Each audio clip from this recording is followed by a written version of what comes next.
What are the values we look for in a thinker? When I ask this question, I don't mean values in the sense of ethical values or even political values like freedom or tradition, etc., but values in the way one thinks about the world, which apply to the act of thinking itself. For example, I value people who keep an open mind about the world, who are always questioning their priors, who do not rush to judgment, who are not scared of complexity.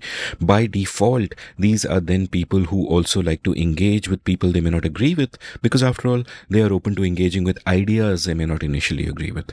Being a thinker of this sort, with an ethic for rigor, with no ego, sets off a virtuous cycle in which you're always sharpening your thinking and seeing the world better. And yet, around us, the kind of thinking that dominates is just the opposite. People come to one view of the world, become dogmatic about it, are too lazy to challenge their own thinking, and are quick to rush to judgment on others, which is basically an act of ego, because when we judge someone, it makes us feel more virtuous or more knowledgeable than the person we are judging. This sets off a vicious cycle in which we adopt a fixed view of the world, which is always a simplistic caricature of this complex universe, and we stop thinking, and we stop engaging, and we become tribal animals as the world goes to hell. This is so tempting. It takes so little effort. It can get us plaudits from our ideological tribe. And one way past it is self-reflection, so we can be unflinchingly clear about why we think what we think. Another good practice to pick up is what my guest today calls slow political thinking. To take a deeper dive into this concept, keep listening. Welcome to The Seen and the Unseen, our weekly podcast on economics, politics, and behavioral science. Please welcome your host, Amit Varma. Welcome to The Seen and the Unseen. My guest today is a great economist, a great thinker, in fact, Arnold Kling, an early blogger and an author of many books, including one seminal masterpiece I have spoken about many times on this show, The Three Languages of Politics. In that book, Kling spoke about why so much political discourse today is people shouting past each other and not actually talking to each other. This is because each of our political tribes value different first principles and can reach positions that are coherent from those first principles, but which appear either wrong or even evil to the other side. And to better understand this complex world, to better understand each other, we need to take this into account. Go out and buy the book right now. You can read it in one sitting. Another of Arnold's books I'd recommend is Specialization and Trade, which is a wonderful primer on basic economic principles. Arnold is also active on Substack, and I always find his work thought-provoking. This conversation took place on July 18th while I was in Washington, D.C. recording episodes for a couple of weeks. Arnold invited me over to his home, and we recorded this in his basement. We spoke about his great book, about his life, about the state of the world, about the state of American politics, and it was such a joy for me to talk with a thinker I admire so much. So do go out, buy his books, and listen to this conversation. But first, let's take a quick commercial break. Hey, the music started and this sounds like a commercial, but it isn't. It's a plea from me to check out my latest labor of love, a YouTube show I am co-hosting with my good friend, the brilliant Ajay Shah. We've called it Everything is Everything. Every week, we'll speak for about an hour on things we care about, from the profound to the profane, from the exalted to the everyday. We range widely across subjects and we bring multiple frames with which we try to understand the world. Please join us on our journey and please support us by subscribing to our YouTube channel at youtube.com/Amit Varma, AMITVARMA. The show is called Everything is Everything. Please do check it out.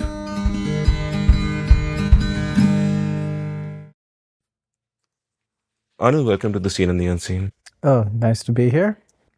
I've wanted to have you on the show for the longest time because very often when I talk about a political discourse, I recommend your book, The Three Languages of Politics. When, the first edition of that came out, I loved it so much. I read it in one sitting, and I recently, read the newer edition that you came out with where you account for Donald Trump and so on and so forth.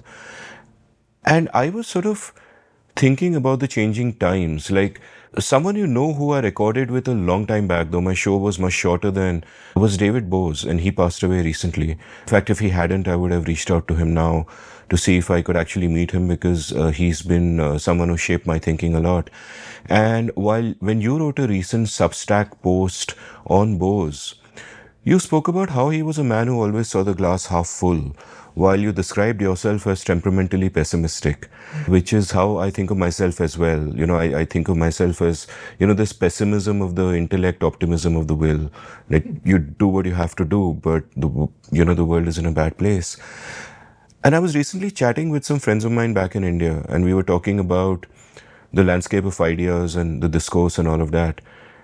And we were a bit morose because we thought we've been doing this for 30 years, 20 years, 30 years in our respective cases. We've been writing columns and now doing podcasts and all of that. But nothing has changed. If anything, the discourse has become more shrill, it's kind of become worse and all of that.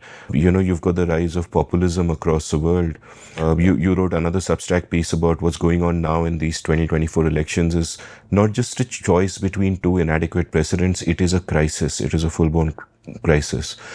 So can I ask you the larger question that if you sort of sit back and just think about the times, like when I was young, I had the illusion, and I'm sure you must have believed the same thing, that the arc of history goes in a good direction. Yeah. Right? And sometimes I wonder, so what is your sense of, doing the kind of writing and the work and the thinking that, you've done over the decades? What is your sense where we are now? What do you feel about your temperamental pessimism, as you put it, and Bose's always glass half full view? How do you see the world? Wow, that's a big question. Bose was always saying this is a great libertarian moment, like when a lot of people seemed to be libertarians, he would say this is a libertarian moment. When there were some popular ideas that were not libertarian but seemed to be failing, he would say this is a great libertarian moment because those ideas are failing. I think right now I just see libertarians as under the bus. And so if you think libertarians have a valuable contribution to make, this is not a good time. We are, sort of the latest news is, as we record this, is the Republican National Convention, where Donald Trump has just anointed J.D. Vance as his successor. And several people have pointed out that this really puts the Reagan conservatives, the establishment Republicans, as I'm going to put it in a post tomorrow, they're sitting under the bus next to us as libertarians. So that is not a great thing. On the other hand, there's always looking at technology, and there's the Silicon Valley view of the world tends to be optimistic.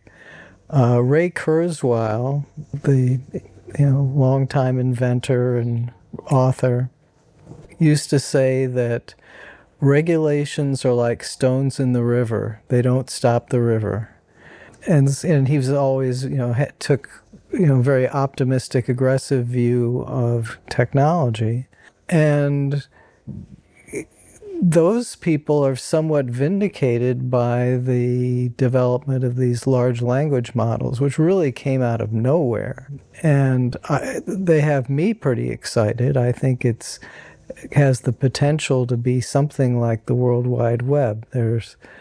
We can state the case pro and con on that, but if it does prove to be as important an innovation as that would really be a big deal, and might very well overcome all the sort of the bad politics that's taking place. That resonates with something that I sometimes think about, that where many political movements have failed, technology can actually, take liberalism forward by just empowering individuals in different ways.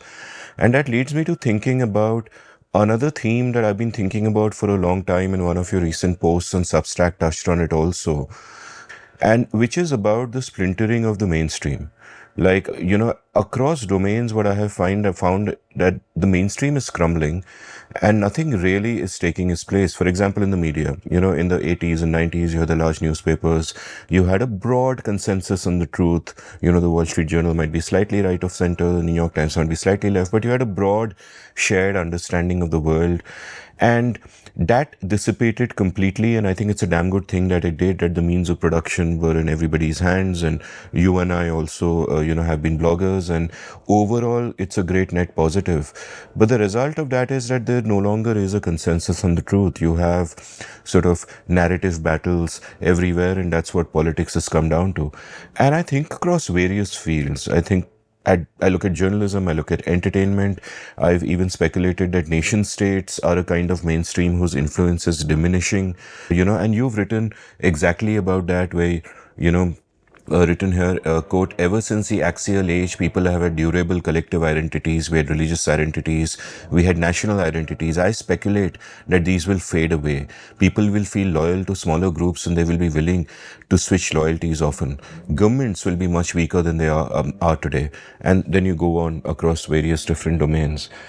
And I wonder if that's a connected thought, that even if our politics is becoming more polarized and vitiated and ugly, that that society can find other ways, and that the oppressive power of the state could be getting in some ways less relevant. Whereas the pessimistic view of that would be that, oh my god, the state has much more power today because they can surveil you much better. State legibility, what the state can see, in James C. Scott's term, has just gone up. So what is kind of your sense of this interesting changing world, where at one level the politics might be what it is, but things are happening in society with technology, with markets, which are also going in interesting directions? Yeah, I guess there are both strong centrifugal forces and strong centripetal forces, and it is hard to read for all the things you say. It's interesting that the three major elections this year all show centrists kind of falling apart. Macron falls apart in France. The center right in the UK falls apart. I guess Starmer supposedly represents the center left, but I don't think he has. He may not be durably near the center, and he may not be durably powerful. And of course, in this country, you have Trump, who is, certainly not part of any establishment, and then Biden will probably, in desperation, move left to try to salvage something. So from that perspective, the center seems to not be holding. On the other hand, as you point out, the governments, if they use surveillance technology, maybe if they get control of how to use artificial intelligence, they might be in a very strong position. But I think the forces of fracturing are probably the important ones. And in some ways, other than militarily, the nation state becomes sort of an anomaly. People really don't want all the same policies in every state in the United States. And I remember looking at the 10 largest states by population, and all of them had severe governance problems, except for the United States. Any state with a population over 100 million, other than the United States, the government seems almost dysfunctional. And I'll even accuse India of being like that. I may be wrong. But just, Iran, China, all these countries where they really have difficulty keeping an effective central government without dealing with tons of corruption and authoritarianism, schisms. So the countries that do the best seem to have populations between 5 and 10 million. That's where sort of people like Denmark and Switzerland fit in. So maybe it's the larger states that are having the most difficulty dealing with the current technological economic environment. So recently I got to thinking about, the how historical accidents can set about a kind of part dependence which can shape a country. For example, if you look at the American Constitution and the values embodied in it as it came about, it's natural to look at the circumstances of its coming about and say that, okay, there is no surprise that individual liberty is at the center of it. It's a surprise that federalism and genuine federalism is such a part of the American design, as it were. And it's like a fortunate accident and it's carried on. And if you look at India, in India, in 1947, when we gained independence, the country was essentially falling apart. You had partition, of course, but you also had hundreds of princely states which hadn't yet agreed to join the union. At the time, our constitution framers, were sitting in Delhi trying to frame the constitution. There was no knowing if the center would hold. And because of that, they centralized power massively, which is why we pay lip service to federalism, but we're not federal at all. Power is deeply centralized. The state does everything in a top-down way. We essentially took the colonial architecture that the British had left behind and used it to, rule the people instead of serving them. And I think about how such historical accidents can actually shape a nation and set that part dependence. Because once you have that constitution and once you have the design of the state, as it were, then it's really hard to change it, and it lingers. And some guys can get lucky like the US did, other nations may get unlucky. And so do you think of what the role that historical contingency can play, and how after that inertia and ossification can just take over and it becomes difficult to bring about change? Possibly. Can I just change the train of thought a little bit? India, I mean, the only book I've ever read on India is by somebody who's controversial and unpopular in India, and that's Naipaul, A Million Mutinies Now. And that looks like a country that couldn't possibly hold together naturally. Was he right then? Is he right now? I think Joan Robinson once said, whatever you say about India, the opposite is also true. Yeah. So Naipaul was right and Naipaul was wrong, in the sense that the country kind of held together. But at the same time, there are fractures in our society which are getting exacerbated today. But I continue to be hopeful that, it's a battle to be fought. I don't think Naipaul was either right or wrong. In his time, I think he, with hindsight, it's easy to say that we did hold together for 78 years. But with hindsight, it is also easy to say that, our governance went to hell, the design of the state, the balance between the state and society was completely fraught. The picture that I got was sort of everybody living in a little niche and thinking that their niche was the world, what was the entire state.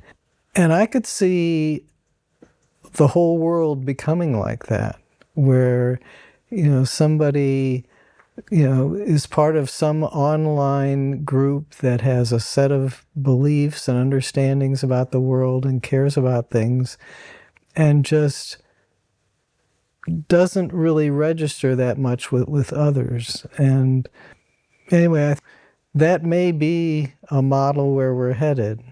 And again, this goes back to, we don't have a unifying religion. We don't have a common understanding of what the United States is all about. Contrary to the efforts at the Republican National Convention to say, USA, and, sort of to that kind of basic patriotic understanding will give way to people just having very, very different views. Sort of, I guess the fable about the blind man and the elephant would be a description where everybody has just a different picture of what the country is about, what the world is about, what life is about, and sort of how that will play out, right? Whether it will mean that, I guess the question is, how do you have peace in a society like that, especially if some of those groups are really organized around violence. How do you ideally, if you didn't have the problem of violence, that could be a great world, right? Everybody, lives in their own little faction, and they pursue the things that they want to pursue, and it's a utopia. But when they have friction with each other and the potential for violence, then it could become the opposite of utopia. I think what can, like, the journey that I've seen in India is that, like, firstly, I think it's part of the human condition that we all live in little niches in our heads. We've got a world inside our head, and that's our vision of the world, and that's part of the human condition. I think it's, however, a part of us that is perhaps exacerbated by technology, because technology can put us all in these little grooves or little niches. Like, you've got another column talking about something that I observed through doing the show. Like, many of my guests are in their 60s and 70s and their 50s and whatever, and when I ask them about their early influences, like the books and films that meant a lot to them, they'll pretty much come up with the same kind of names, right? So we have that shared common cultural bedrock. And as you pointed out in one of your Substack pieces, that's no longer the case today, in the sense that creators and influencers have their 15 minutes of fame. There are all of these little niches which are not talking to each other. And that's happened in a cultural sense. And I also think about it happening in a worldview kind of sense, because where once you had a broad consensus in the world, today you get taken into narrower niches almost as an unintended consequence of algorithms that don't intend to do that. They just intend to give you what you want. For example, something I worry about is this, that say I'm a 15-year-old kid in a small town in India. I get my first phone, and on that phone somebody sends me, say, a raging right-wing video, and I watch that, and it's full of hate and whatever. After that, the algo takes over. Because I watch that, it'll recommend more stuff like that to me. And then it becomes my whole world. And then it becomes natural for me to assume that someone who doesn't share this worldview is evil. Not just wrong, but evil. And something that you've eloquently written about in your book as well. And so we get into all these little silos. And they're either silos of one, or they're small tribal silos. But what I found as a countervailing force to that is that in the real world, I think of urbanization as a great force for good. That, people move more and more to cities, and then you're part of larger economic networks. And it's your self-interest to coexist peacefully. It's in your self-interest to not discriminate, to coexist with others, to let those differences kind of go by. And it's not a panacea for the ills of the world, but, markets and cities are a mechanism through which we can live in cooperation and peacefully without violence. So that would kind of have been my rosy-eyed, almost glass half full view of how things should be. But actually, it's not quite that simple, right? So what do you think are the pros and cons of what you just described? That people get into, they form little conclaves of the mind, as it were, or little sort of tribal silos like that. What are the pros and the cons of that? Because, like, one pro that, of course, comes to my mind is that it's great for self-actualization. You don't just have to listen to the one mainstream star who made it big. You can actually find exactly your kind of music and your kind of groove, and that's great. That's amazing. But at the same time, a big con is that we stop talking to each other and perhaps respecting each other, and so on and so forth. So in your view, what are the pros and the cons of the way society is shaping up? Well, of course, there are a lot of realms, and I would think music is one of them, where the fact that let's say I like hip hop and you like classical or whatever, it doesn't, we don't interfere with each other. It's when there's going to be conflict and we have to deal with it. So you talk about living in a city. Well, what if your neighbor likes to blast loud music? How do you confront that? And in a small town, people naturally know each other and they work through those things. In a city, you probably call the police and say, yeah, my neighbor is making too much noise. So you have the advantage of being able to find like-minded people in a city, or in the global village, as McLuhan describes it, because we have kind of a global village. Like if you wanted to be an online chess player, You don't need to have any chess players like you in your city. You just can play chess with people around the world, and that has revived a certain kind of chess playing. Oddly enough, given that computers are the best chess players, personal chess playing is picked up. I'll give another example that you wouldn't think that the online world would promote, and that's Israeli dancing, which I do. And that was really altered during the pandemic because people started doing it online, which you can think of as really strange. So again, when these things don't conflict with each other, great. But when people are doing, when they do have conflicts, then it gets exacerbated because of all these things that you talked about. You get reinforced in your own views, and you think of people with different views as evil.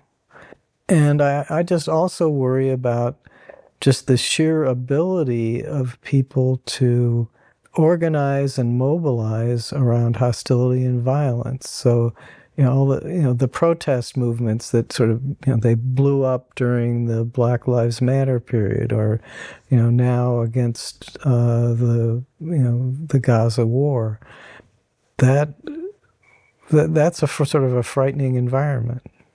You spoke earlier about, centrists are, getting massacred everywhere. And I used to sort of think about, that centrism is always going to be a core part of any electoral system because of, the median voter theorem, that you swing to the right or to the left for the primaries, but, eventually you kind of come back together. When I think of the 2016 elections in America, for example, my sense was, okay, it's going to be Hillary Clinton versus Jeb Bush. They're both kind of centrists. They're from different parties, but, so there's a small difference in the interest groups that might cater to each of them, but they're really similar. And instead of Jeb Bush, we had Trump, and the party completely went haywire. Not even a turn to the right, a turn to something completely different in the kind of nationalism they espoused. And similarly, you've had, extremism coming up on the left, though it doesn't yet reflect in a choice of president. But, you've had that movement to the fringes, and my sense was that I think social media sort of exacerbated that and changed the incentives of online behavior. So you were incentivized to be more and more extreme, and nothing nuanced or something that recognized the truth in different positions could really survive in that environment. So what is your sense of that? Because everything that you wrote about in the three languages of politics, for example, or political polarization itself, has existed forever. As long as there has been politics, these tendencies have been there. But does technology and social media make it worse?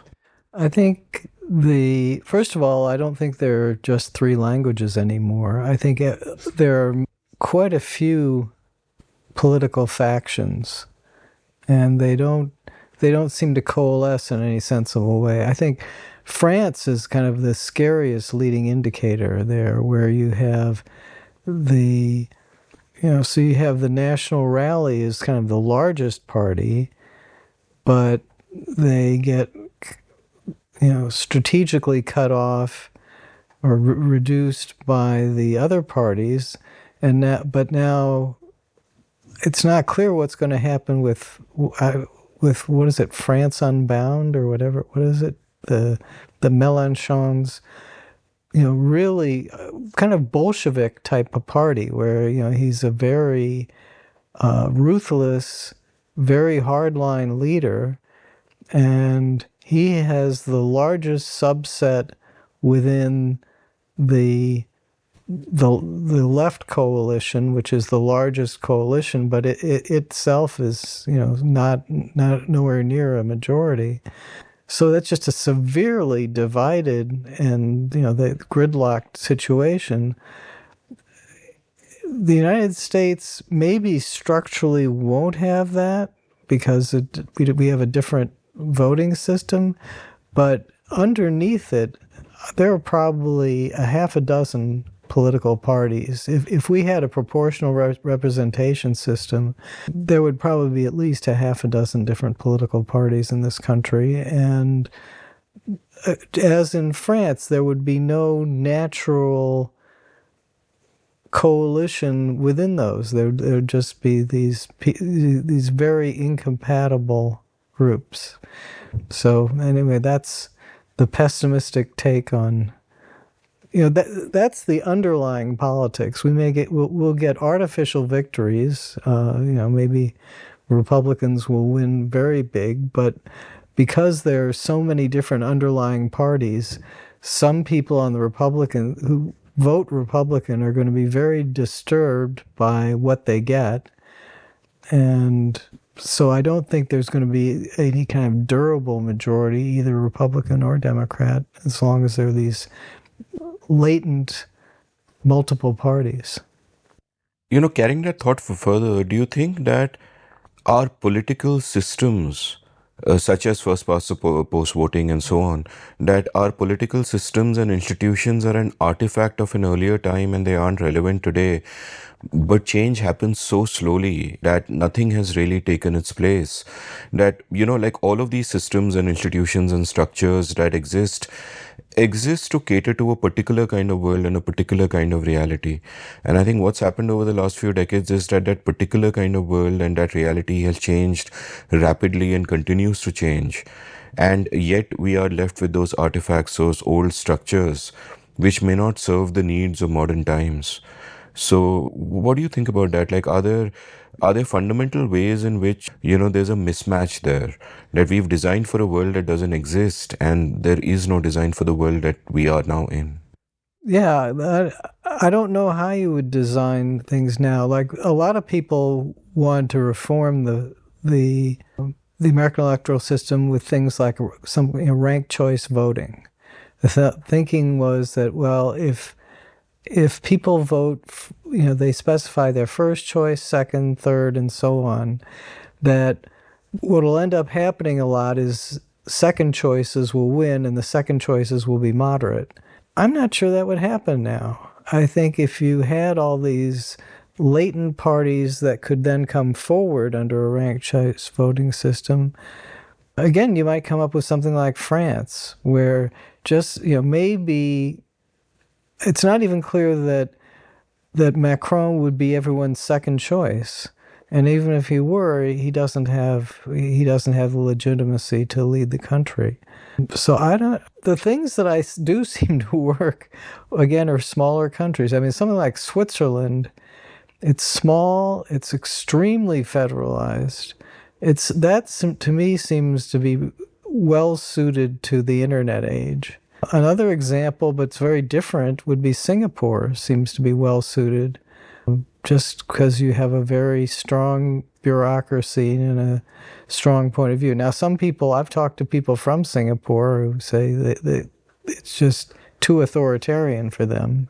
It is very centralized. As Switzerland sounds better to me, but I don't know what the problems are in Switzerland. Whether there are big problems or not, but I think I'm not optimistic about the large countries, the countries with more than 50 million people, coming up with solutions.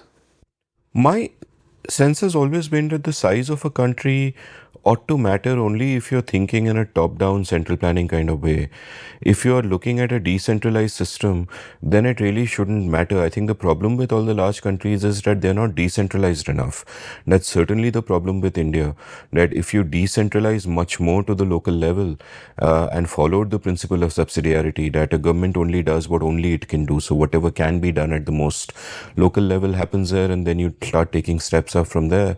And you set a broad framework where the governments just do the rule of law, and you don't interfere with the way society functions. That would kind of help. But the point that you're making is that that's irrelevant, that size matters anyway. Well, the question is, how do you keep federalism from degrading down to what it has, the way you describe it in India and the way I would describe it in the United States? I mean, the United States has gotten to the point where California is acting like the government of the whole country, and Washington is acting like it can micromanage California and Texas. And it's not working in the ideal federalist way. And so then I would ask, how does Switzerland maintain its federalism? Is its federalism decaying? Is it going to become more centralized? I don't know enough about it, but that would be an interesting case study.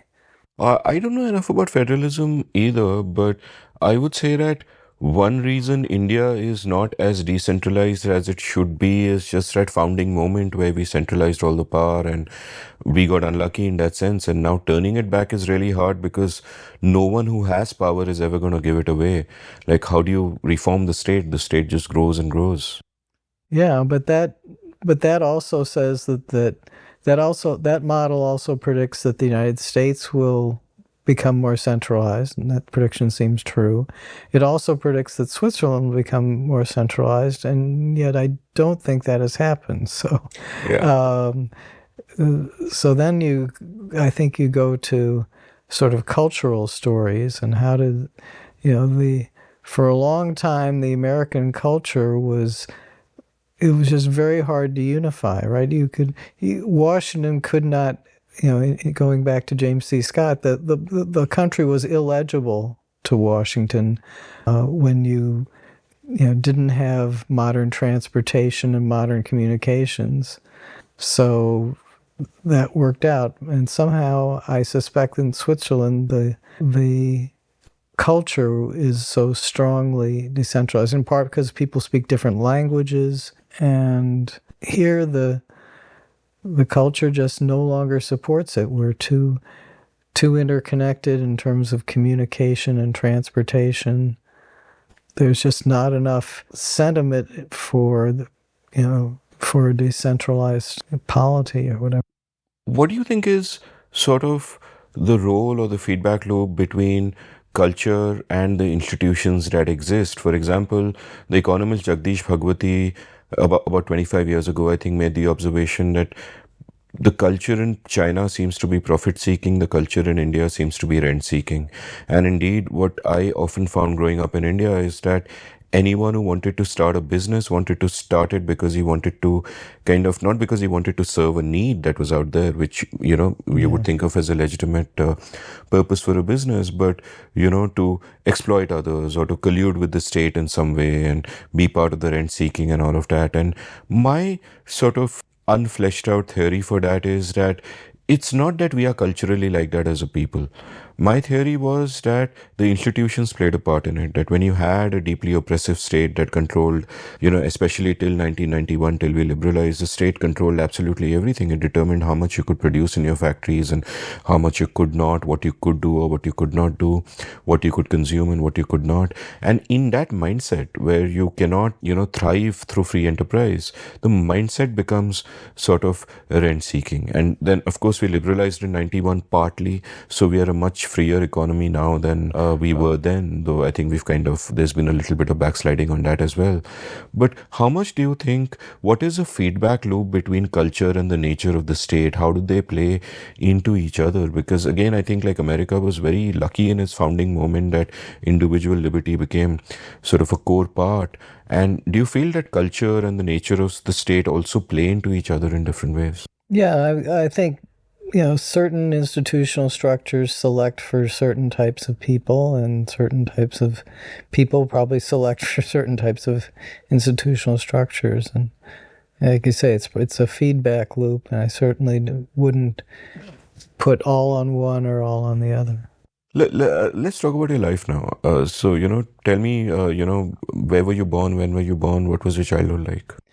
Okay, so let me start with my father. He was born in a small town on the border of Russia and Poland. It's kind of gone back and forth between those. And sort of, Russian Jewish parents.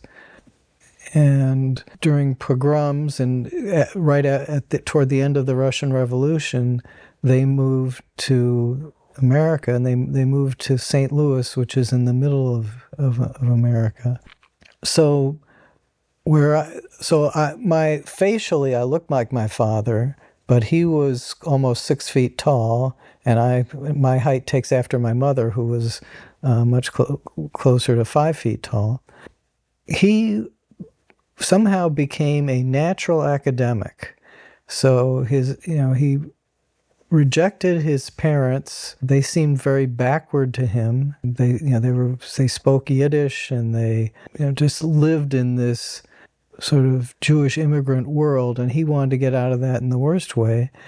So when I get to know him, after I'm born, he smokes a pipe. He dresses in the kind of tweed of a British academic. He was at Washington University his entire life, and he just, academic life for him was like water to a fish. I mean, when he's in it, he's fine. When he's out of it, he just doesn't look, couldn't function.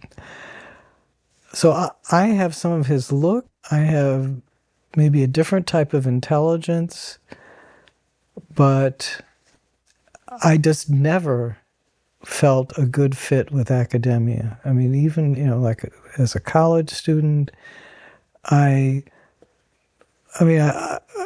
was very interested in ideas, always have been, but there was an urge to be active and to do things. So, like, to me, the most rewarding and the most creative and the part of my life where I learned the most was periods when I was in business. So in the late 1980s and early 1990s, I was with Freddie Mac, and that was, as I like to say, before it became famous.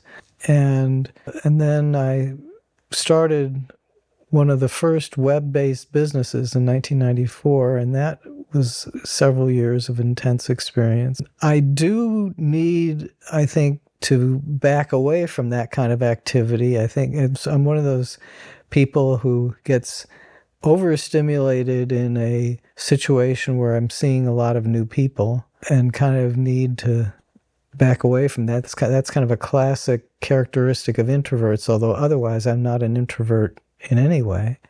So again, measuring against my father, I see what a real academic is like, and I go, I'm not that person. I think they're very intelligent people in the business world. They're coping with lots of different problems.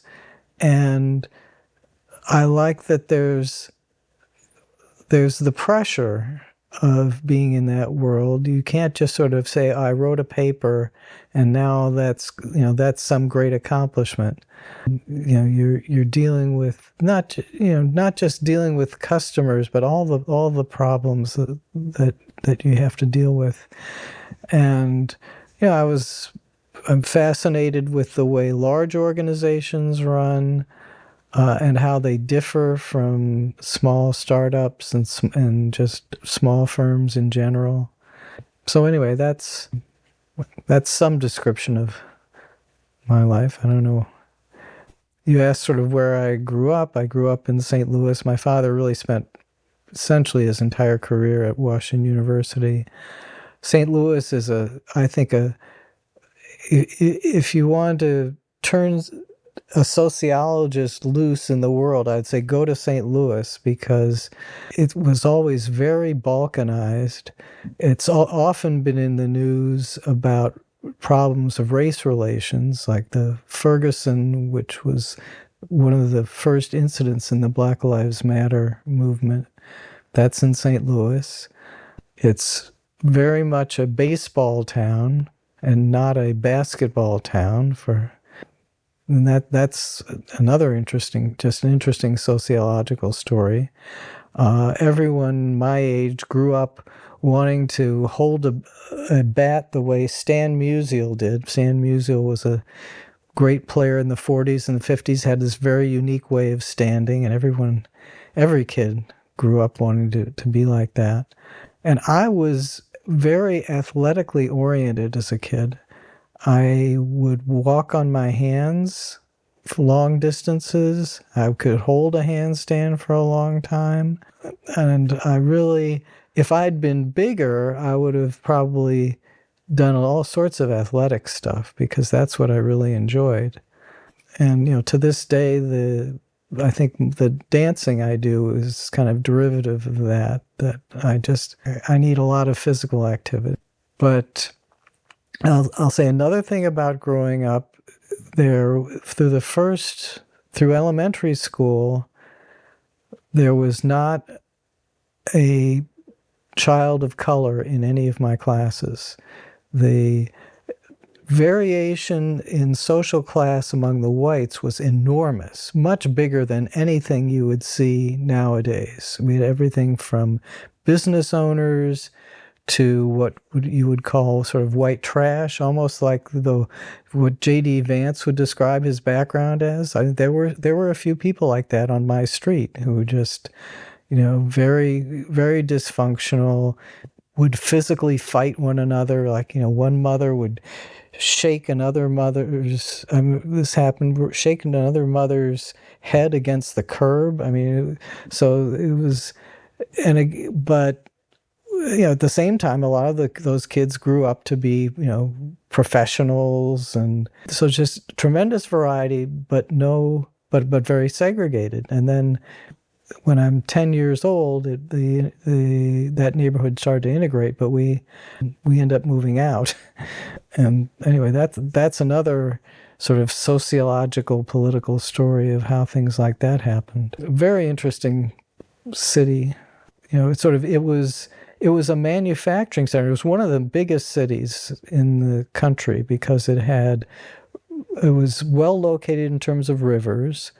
This is 150 years ago. It's one of the biggest cities. Well located in terms of rivers, gets the railroads, and had was a big manufacturing center. Let's say in the middle of the 20th century for shoes. They used to say first in booze, first in shoes, because it had beer, Anheuser-Busch.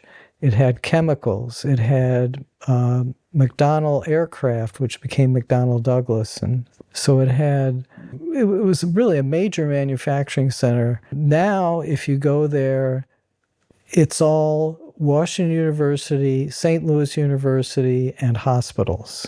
It's a classic transition away from manufacturing to healthcare and education. So it's interesting in that respect.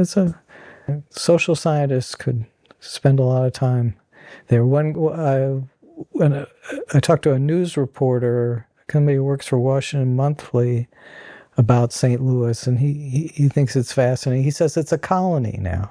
That because all the former manufacturing things are foreign owned. Even the brewery is now foreign owned, and so none of the major businesses are owned by local people anymore. So it's become a colony. Is that necessarily a bad thing? It's a little strange. It's strange in that it means that the owners of the businesses don't have a stake in the local community. Mm. And so, when I was growing up, they had a definite stake in the community, and they were really, they were organized and, met together and tried to improve the community. No, I think it is a problem. I think that the cities that are now being dominated by universities and hospitals, and that would be St. Louis, Cleveland, Pittsburgh, I think they do have a harder time holding together because that just doesn't attract the sort of business owners and leaders who like to get together and say, well, let's fix this. Let's redevelop this. They're in the communities, but not of the communities. And so you don't, in sort of small to mid-sized towns, when you have big business leaders, they really try to make sure that the town works, that the schools work, that the police work. And I think you lose that in these places that are dominated by the hospitals and universities, because you just don't have that kind of entrepreneur mindset. I mean, the hospitals and universities, whatever they are, they're not entrepreneurial. They're not, go get them. Let's get the problem solved. Let's get everyone's heads together and fix this. So they're not as well run. Is it inevitable that cities become like this, or are there particular circumstances that led to these cities becoming like this? Well, if you look at sort of long-term trends in industries, going back many years, the trend is, from education and healthcare to consume a bigger part of the economy, and for manufacturing and agriculture to be a smaller part. Now, of course, we just have the Republican convention full of people saying we're going to make things and we're going to be manufacturing. It's going to be made in USA. The trend is that's just not there. The share of consumption that's intangible, whether it's entertainment, education, healthcare, I mean, that's an inevitable trend. And then I guess maybe it hit certain cities first, and that may be more of a path dependence thing. So Pittsburgh had Carnegie Mellon University and the University of Pittsburgh, and it had some good hospitals. And Washington University was known for its medical school, so you have this tandem of the university and the medical school. Cleveland, probably the same thing. Do you think that there's a danger of sort of a great flattening sound which happens where, homogenization begins to take place, where cities grow and, companies grow and achieve scale and all of that, in the sense that, like, I think we can go in two different directions, and I've seen that in India. So in the Indian context, let me talk about what I mean by the great flattening sound, that we have many, many, many, many languages, and those languages that don't have an army are called dialects. So we have many languages and many dialects. And what will typically happen is that there will be a big city, for example, let's say Delhi. So the main language in Delhi would be Hindi, right? And you'd have many dialects of Hindi from surrounding areas like, Haryanvi, Bhojpuri, whatever, which are spoken in different villages and towns. But when a kid goes to Delhi, the pressure to conform is there. He's made to feel infra-dig if he speaks in his dialect. And the pressure to conform is there, and therefore he will become a Hindi speaker. And in other cultural ways, I'm just using language as a metaphor of sorts, in other cultural ways, there will be a homogenization, a certain way of talking, a certain way of doing things. And the beautiful diversity that otherwise existed will gradually wither away. Dialects will die gradually, and so on and so forth. And that's one way in which, movements happen. A great sort of metaphor for this is something called the Cavendish banana. So India first gave this kind of banana to the world, which is now called the Cavendish banana. And we have many, many, many varieties of bananas. But this particular banana came to the West, and it happens to be an efficient banana. It doesn't have much character, but it's efficient. It can store well. It looks uniform. So it just took over the West, and then the West exported it back to India.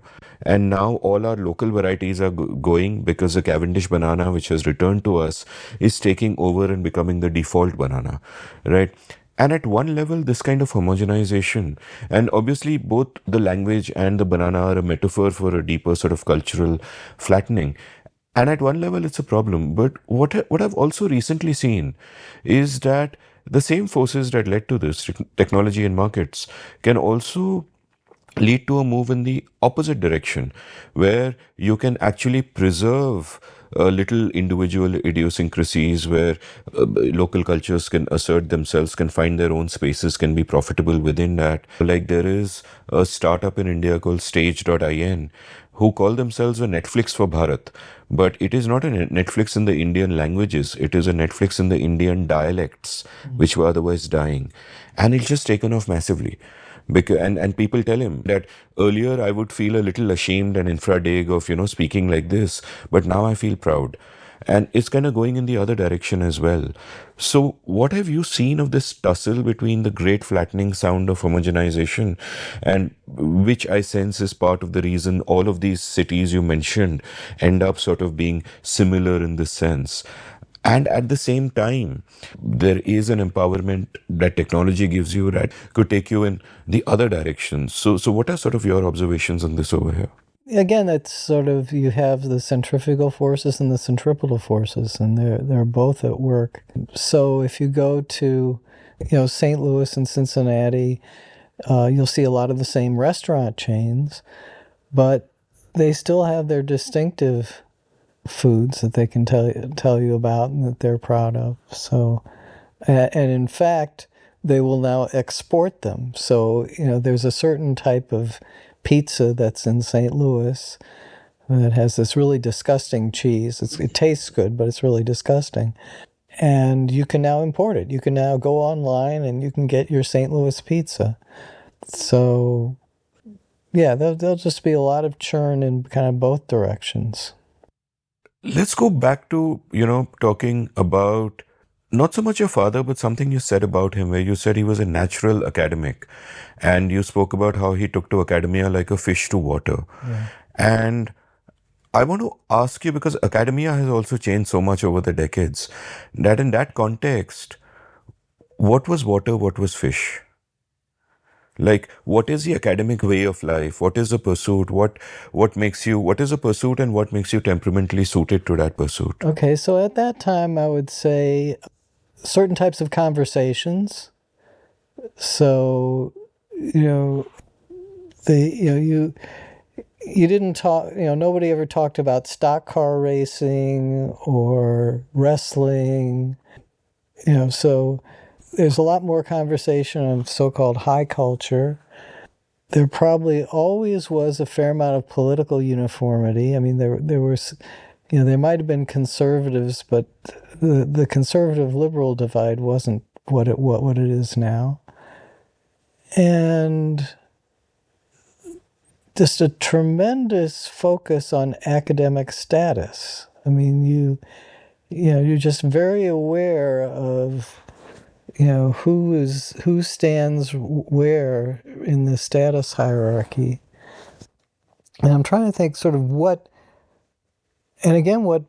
bothered me about it is it's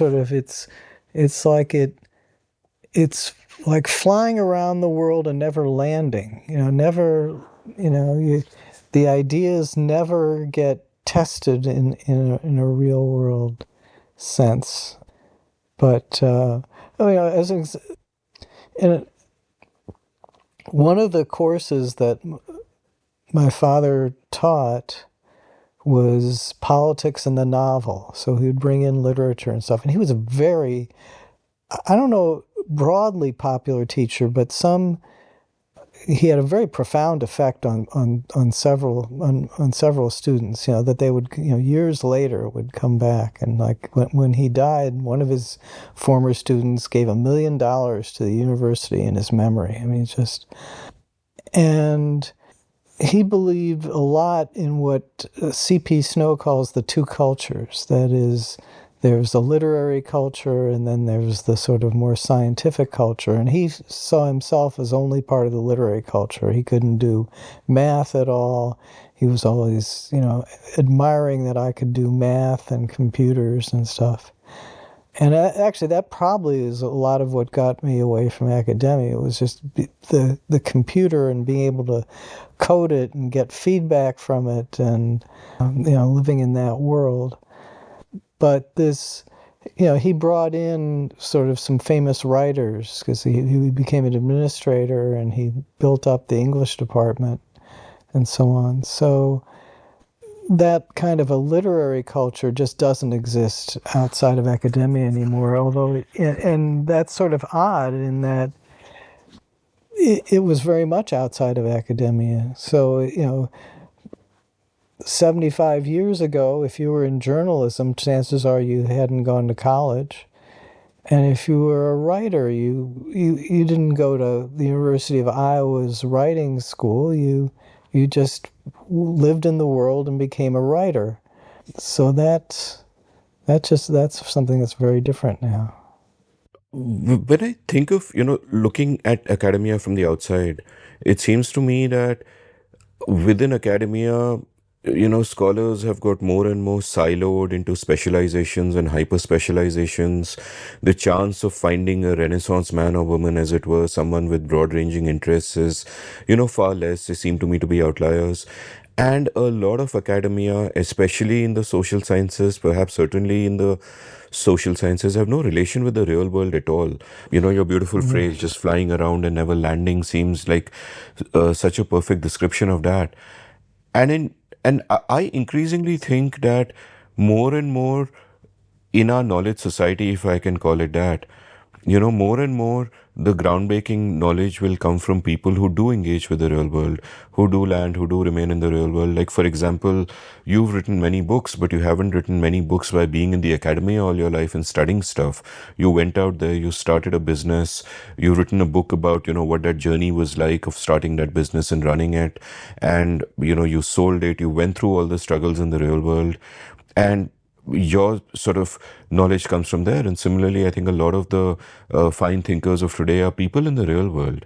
So, Yeah, I strongly believe that some of the real sort of intellectuals are out there in the business world. I mean, people like Patrick Collison or Eric Torenberg or these people, and I actually think that their minds are actually stronger, which is you wouldn't have necessarily said 50 years ago, and yeah, it was just a very different type of person. And the type of person who founded a business in the 1950s was like a real earthy type person who didn't have much education at all. And the notion that of a PhD becoming a top executive would have seemed really strange in 1950. It seems a lot more normal now. But I actually once proposed, this is maybe a year ago or so on my Substack, that you create a virtual university where the faculty would be people in business. And my point, there are people in business who can teach a classics course as well as any classics professor. That just happens to be a hobby, a side interest. So, like you say, you're more likely to find a Renaissance person there. And my thinking was, well, if most of what you need from your college is sort of entree into jobs, then why don't you just get somebody who already has a network of business contacts and get them to write your recommendations for you and introduce you to other businesses. So that's what I've had many random ideas that I haven't followed through on, and that's one of them. Is just create a network of business people who would be sort of mentors and guides to people who would learn without going to a campus, but would instead, occasionally, like 4 or 5 times a year, meet in retreats, go to retreats with their fellow students and professors, and then otherwise communicate online. so let me ask you a question that I ask many of my guests in different contexts, which is this: that if you were to reboot civilization, say you have the human race, we are wired the way we are, the hardware and the operating system is the same, but you reboot civilization, so the course of history doesn't, necessarily follow along the same paths. How would education evolve? Because a lot of what it looks like today is historical accidents, but a lot of what it looks like today would also be inevitable because of human nature and the way we relate to each other. So I tend to ask this question to tease out what is essential and unavoidable, and also what is just a historical accident and we shouldn't take it for granted. Like, when I look at our current education system, I feel it's deeply broken. Again, it's an artifact. You look at schools, kids of the same age studying together, you're creating workers for the industrial revolution. Makes absolutely no sense in modern times, and yet we've normalized it. We don't really think about it. So if I can ask you to sort of take a step back, strip away everything about the way things are in education, how would we learn, as a fundamental question, rather than you even use the word education, but how would we learn about the world, and what are the other ways in which that could have happened? So I think human nature is for people to learn from based on prestige. If you're prestigious, to me, I will try to copy you. So yeah, learning in some sense is copying people with prestige. Wow. And so if you want to redesign an educational system, you have to kind of reconfigure the prestige hierarchy. And so right now, as it exists, Harvard is still way up there in terms of a prestige hierarchy. They're doing an awful lot to try to Destroy that. dive down from that. But I think I guess that's my first thought. Is that fundamentally, we learn by copying people who are prestigious. And if you want to change that, you change where the prestige is. Let's go back to your journey.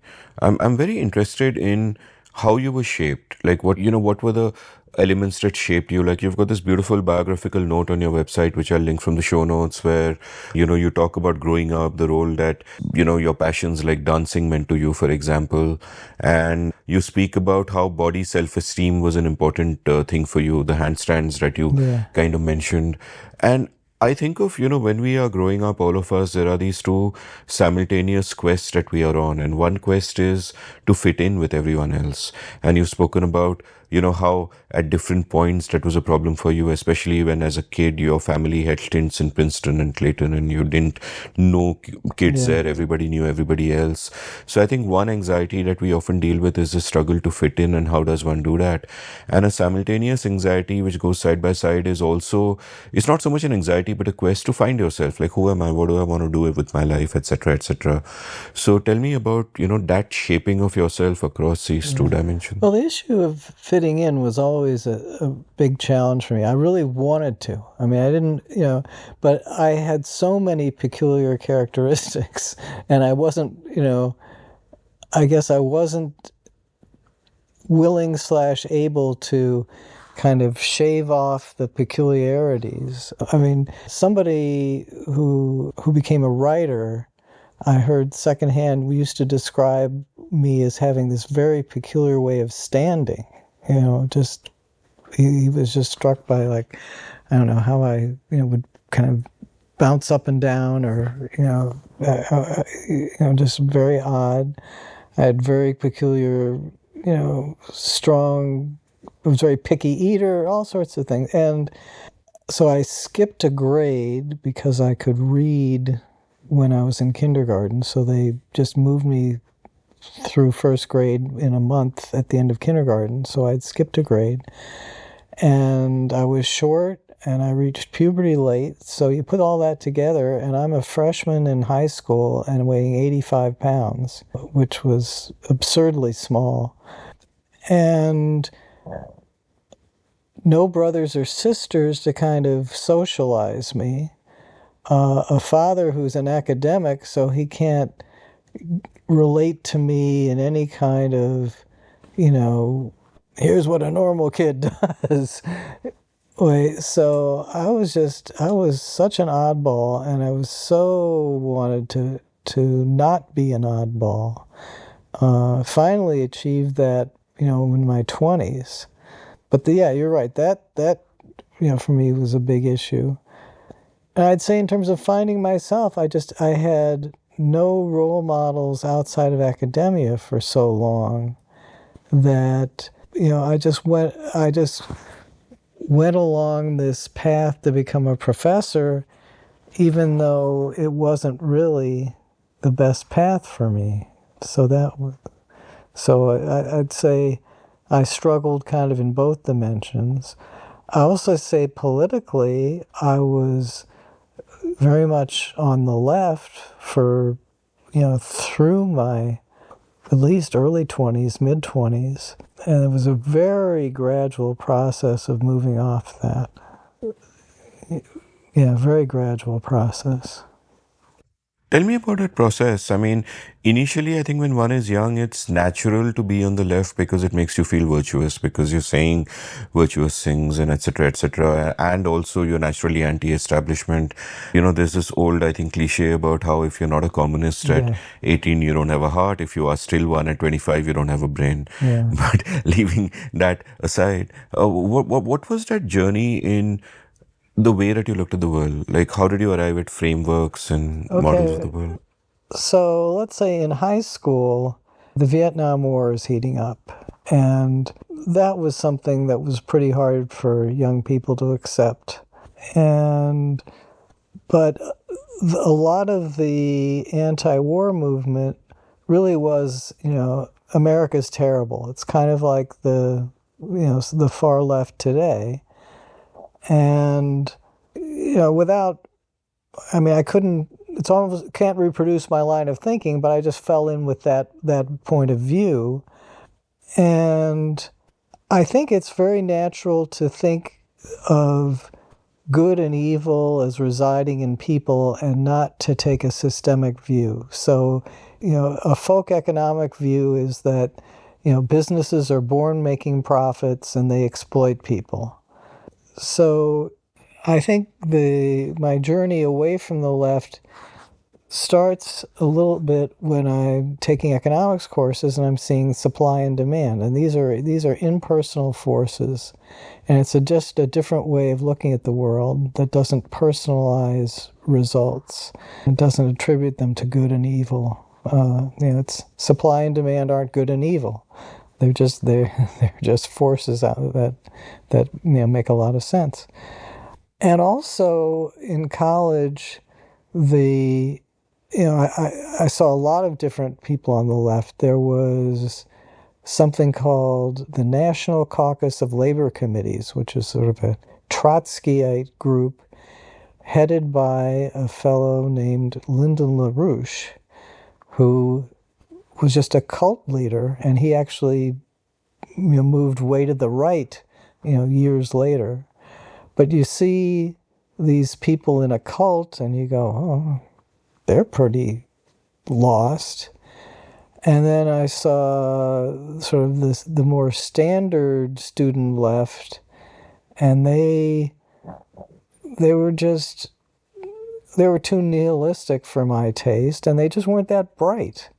I think that, that's a bit of a turnoff. And then somewhere along the way, I read Halberstam's book on the Vietnam War, and that's a big influence because he's not giving the Noam Chomsky, we're in Vietnam because we're trying to expand our markets. He's really describing the mindset of, it's politically bad to lose another country to the communists, and we think we know how to manage conflict. And he gets really into the mindset of these people, and he hates the Johnson administration and those people, but he doesn't have this. He has their motives more correct, and their motives are more complicated.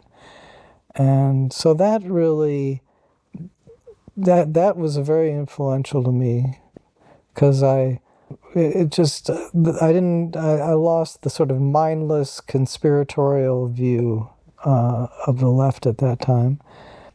And I'd say another event that in my left to right journey is my wife and I took a honeymoon in Israel. And while we're there, there's the attempted hostage rescue that failed. Carter sent helicopters to try to rescue hostages from Iran. And just seeing how demoralizing that was for the Israelis, how much they care about American strength. And I'm sure that's still true. If America, when America withdrew from Afghanistan in a humiliating way this year, I'm sure that the most demoralized people in the world about that were the Israelis, because they really want America to be strong. So that was a very different perspective than you come from, being, an anti-war activist. to see people rooting for America and disappointed when America's humiliated.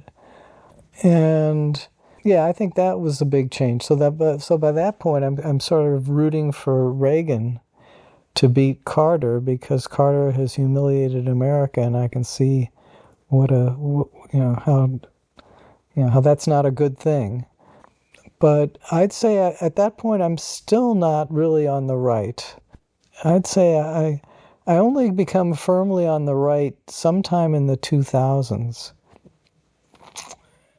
And I think that might be, well, okay, a couple things. One is the 9/11. Again, I see people who hate America, and I don't like them. I mean, I'm grateful for America. So I think that kind of stirred some patriotism. And I guess over time I saw sort of the benefits of neoliberalism, the economic benefits. And then when I started an economics blog in, I don't know, 2000, 2001, maybe, probably 2001.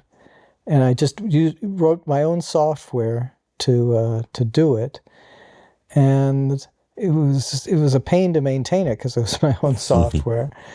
And Russ Roberts contacted me and asked if I'd like to do it for Liberty Fund. I said, will they handle the software for me? He said, yes. I said, sold. That's a deal. And so that gets me into, I started to learn more about libertarian thought, which I knew nothing about before. And so then I,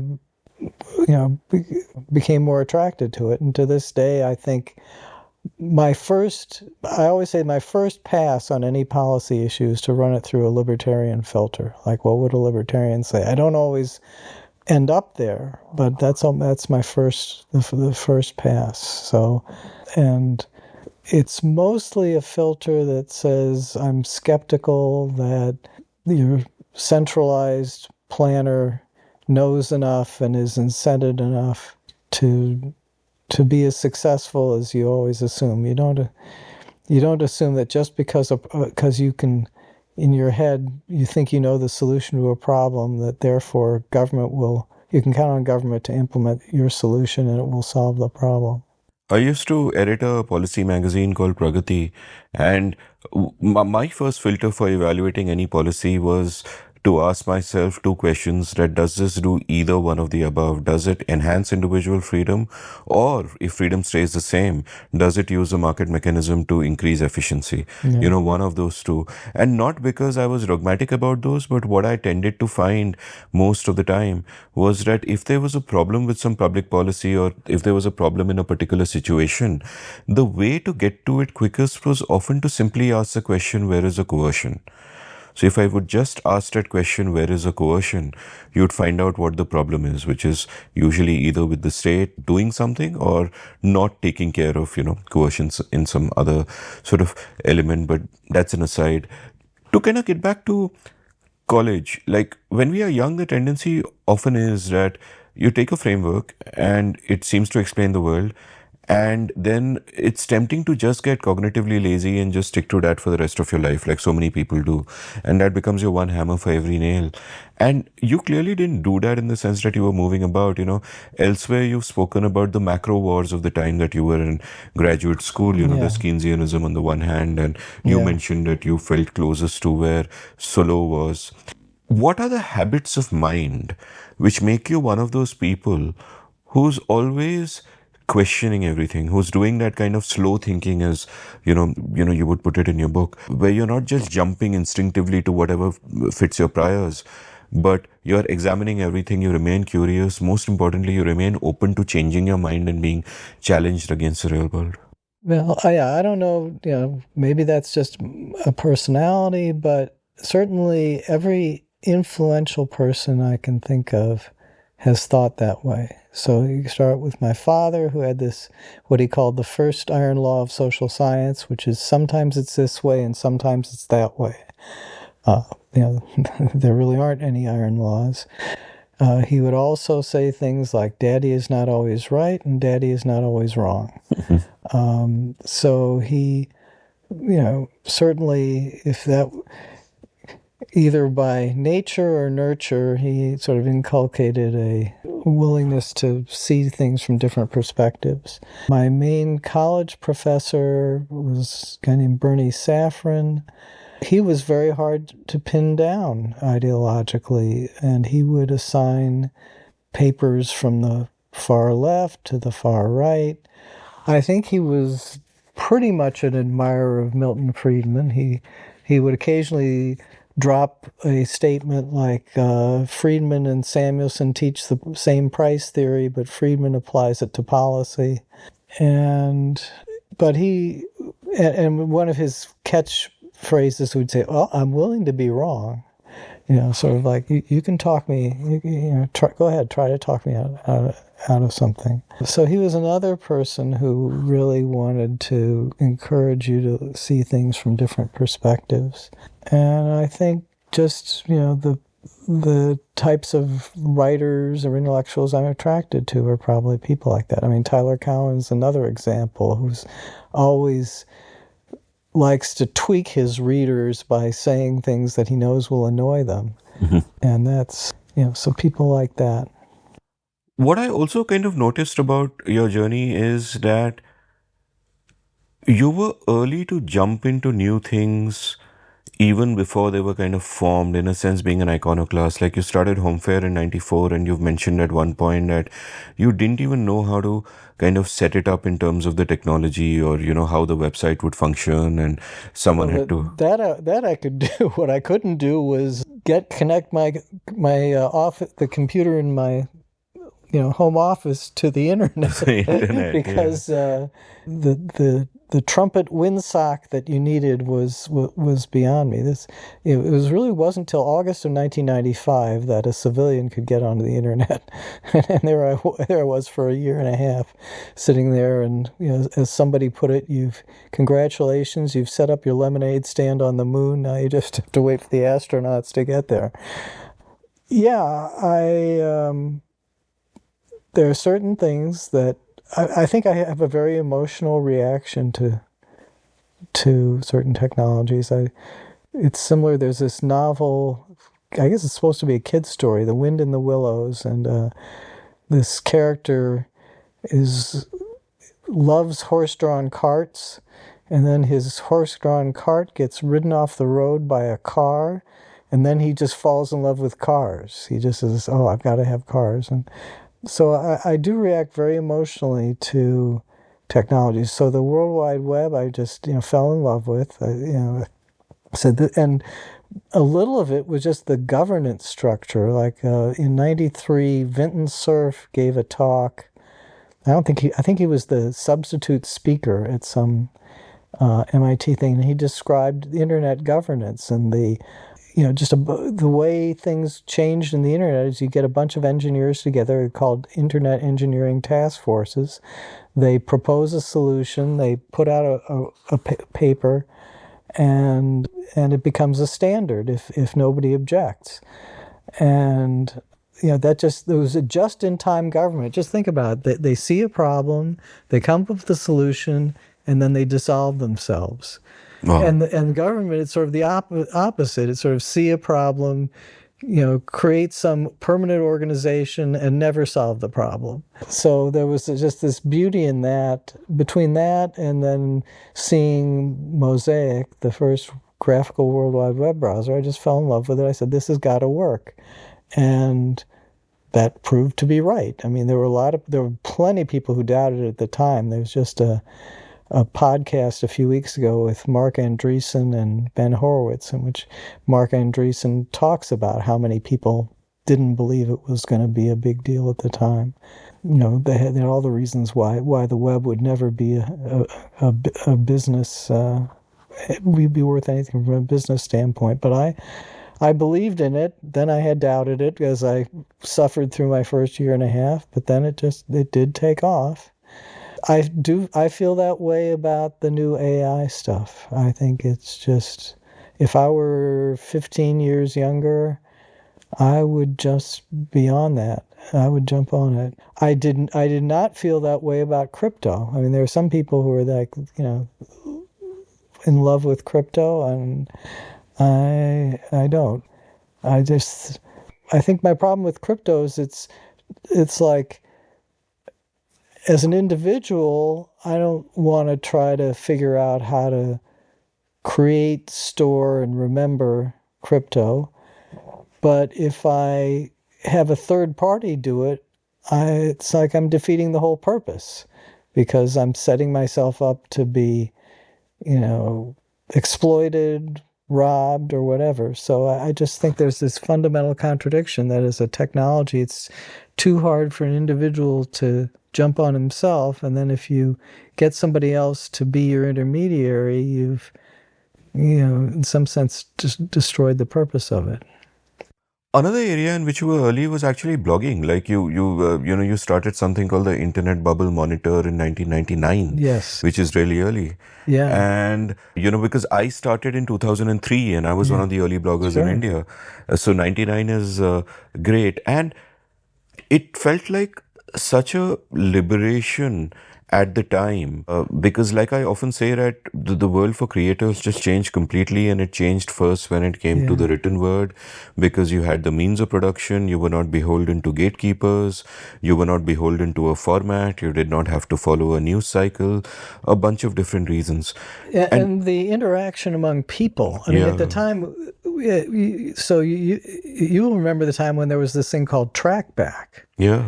And that was very powerful, where you could, I could write a blog post, and the fact that I'd written about your post would show up on your post. And I think that died because of a phenomenon called trackback spam. People were abusing that.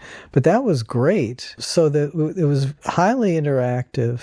It was a great you could really have conversations using it. So yeah, I'm one of these people who's very romantic about the blogging age, and I'm basically using Substack as a blogging device, trying to sort of reproduce what it was then. No, and I didn't fall. I have not fallen in love with Twitter as some people have, because it doesn't have this conversational and the likes and follows and all that stuff. That's too quantitative and competitive, I think. I much prefer the conversational tone of blogs. And no, I fell in love with blogging, you're right. And it suits me, I think. It suits my writing style very well, because I have a terse, concise writing style, and journalistic. I learned very early to take a journalistic approach. Just get to the point, start with the 5 W's and so on, as opposed to a more florid, discursive writing style. Like when I see something where like 5 paragraphs in, the person hasn't even told you what his main point is going to be, I just want to, shake the person and say, no, don't write like that. Don't give me this long, flowery, indirect introduction. Just hit me with the point. Write like a journalist. So, and in a sense, blogging would incentivize that kind of writing, because if you wanted to build up a following, you had to respect your readers. You couldn't waste their time. You had to give them value. I have a couple of questions about blogging here, broader questions. And one is, how did it shape you as a thinker? Like writing and thinking, I always, tell my writing students that they're related. The more you write, the better you will think, because you're constantly not just discovering how you think, but you're testing your ideas against the real world. With blogging, you had those brushes up against the real world, feedback loops, etc., etc. You were part of a larger conversation. So take me through those years. Like for me, I remember it energized me that I would just end up knowing more, thinking better, simply because I was writing all the time.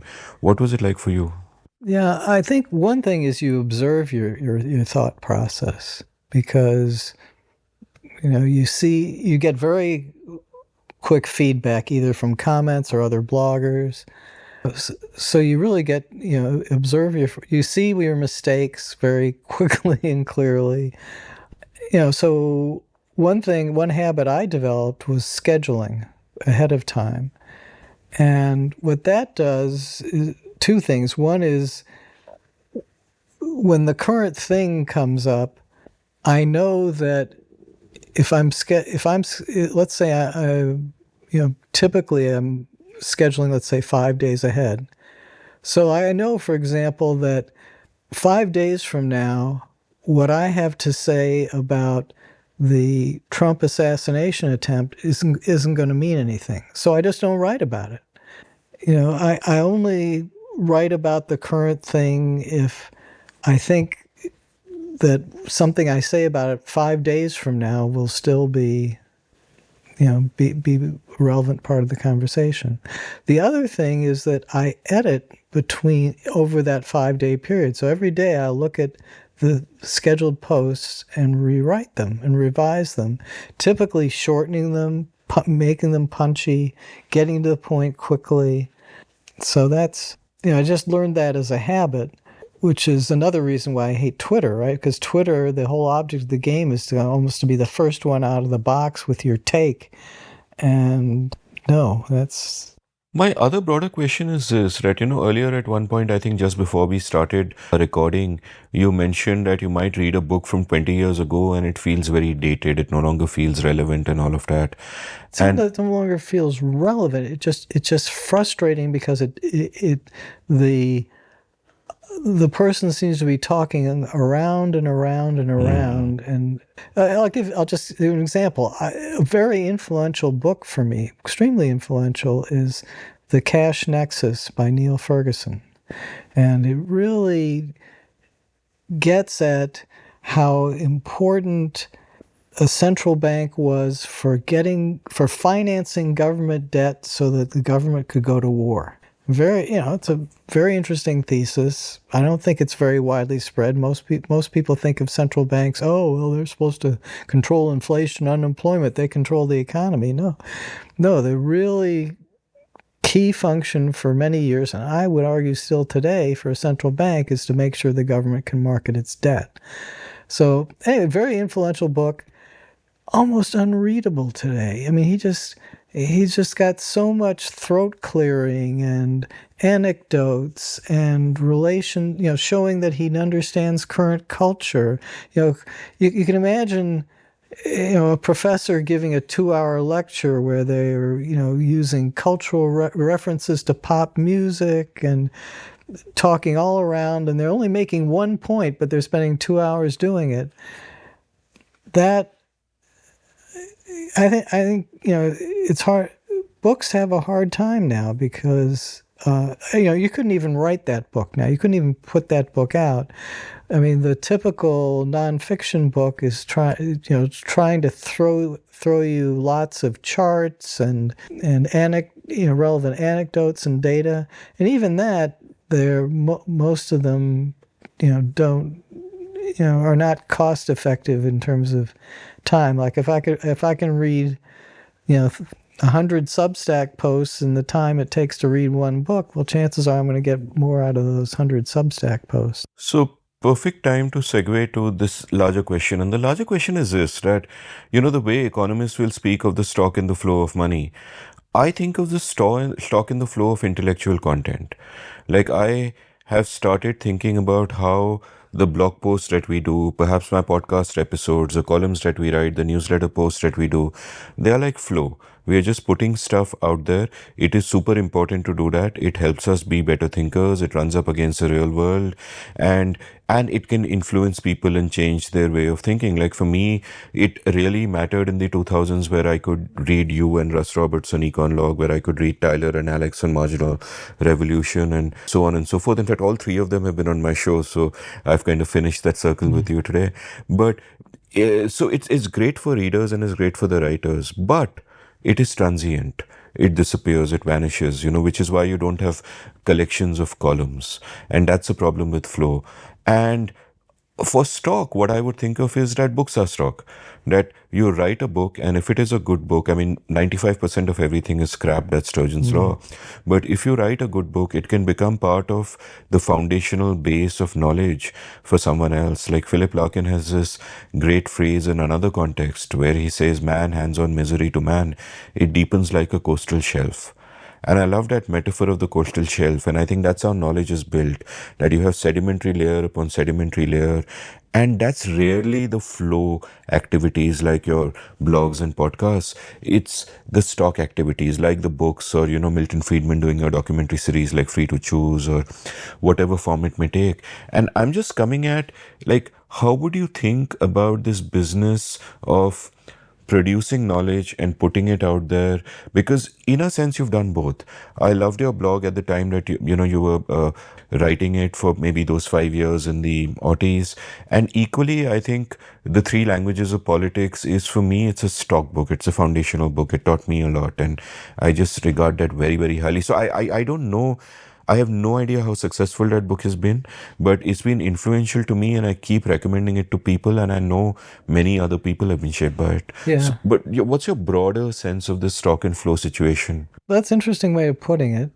Occasionally, I get people who will say, this is, I was really influenced by this sentence you wrote 15 years ago on your blog. And I find that very, so there's a little bit of a stock There as well. Right. contribution there.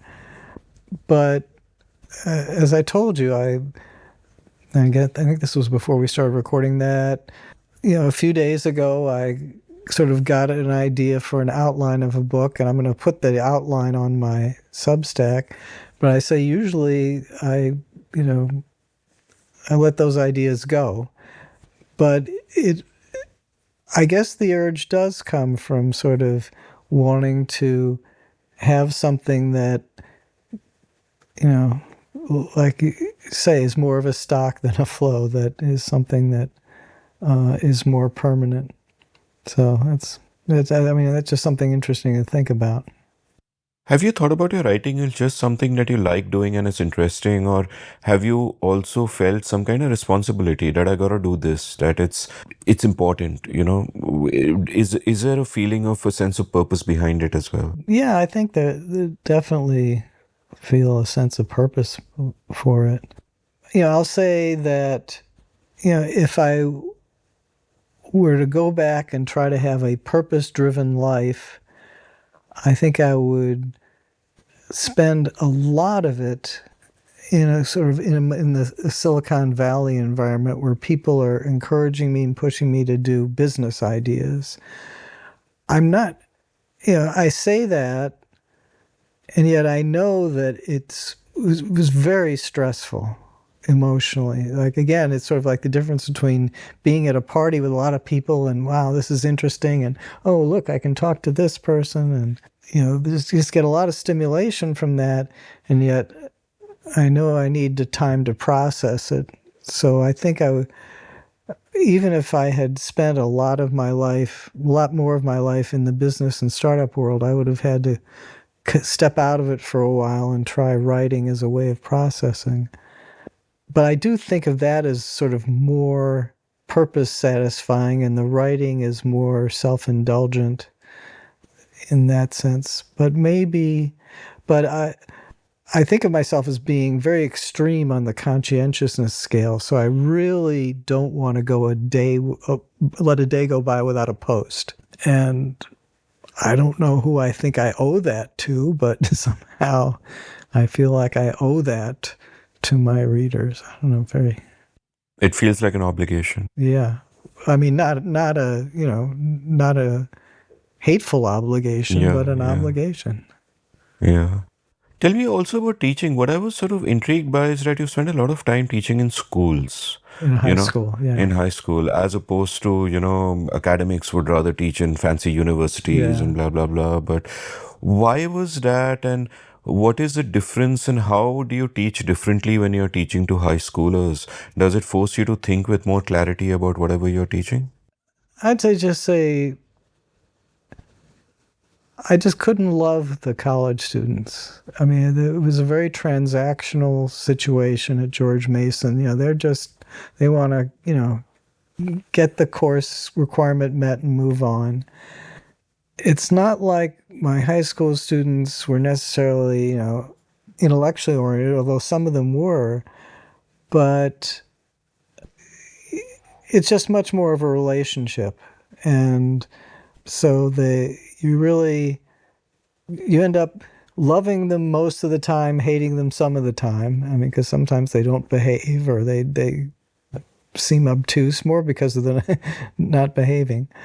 I used to describe it as that a high school senior was halfway between a college senior and an eighth grader, and they would bounce between those extremes.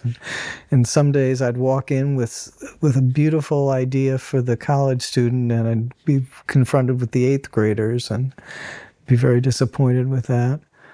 But also, it was just, on average, they were just brighter than the college students, brighter and more motivated. It's a private high school for modern Orthodox Jewish kids. And, they're from this background, of, Jews very, very pro-education, and their parents inculcating them, wanting, that they have to do well in school, and fairly easy environment to teach in.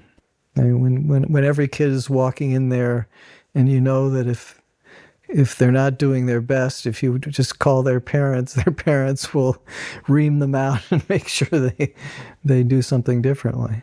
What was odd was the last few years, I felt like I was getting out of touch with them and I thought it was me getting older. But now, from what I see in research, and this is similar to what I saw there, they're actually getting younger. Like Jean Twenge says that 18 is the new 14. Or, that, they're not getting driver's licenses, they're not dating, and they don't have the kind of the sassiness and the sarcasm that I was used to. And Why is that? well, I guess Jonathan Haidt's theory is it's all the smartphone or the way kids are being raised nowadays. Yeah, I guess I'm more inclined to do the way the kids are raised nowadays story. I've been reading a lot recently about, the difference between having a neighborhood where kids are out in the street and playing by themselves versus, they're being chauffeured to adult supervised activities or they're sitting home on a screen. I just, for me, naturally growing up, I was out of the house all the time and, accidentally breaking windows, playing with a bat and ball, or going on a bike ride, or, losing my shoes in the mud, or whatever you're doing, but out all day, never, not on a screen, never alone. And then when we moved into this neighborhood, not this house, but another house in this neighborhood, our kids had the same kind of childhood. There were 3 girls next door and our 3 daughters, and they're all playing, and there were kids all around the cul-de-sac, so our kids were never home. And that's just become very, very unusual.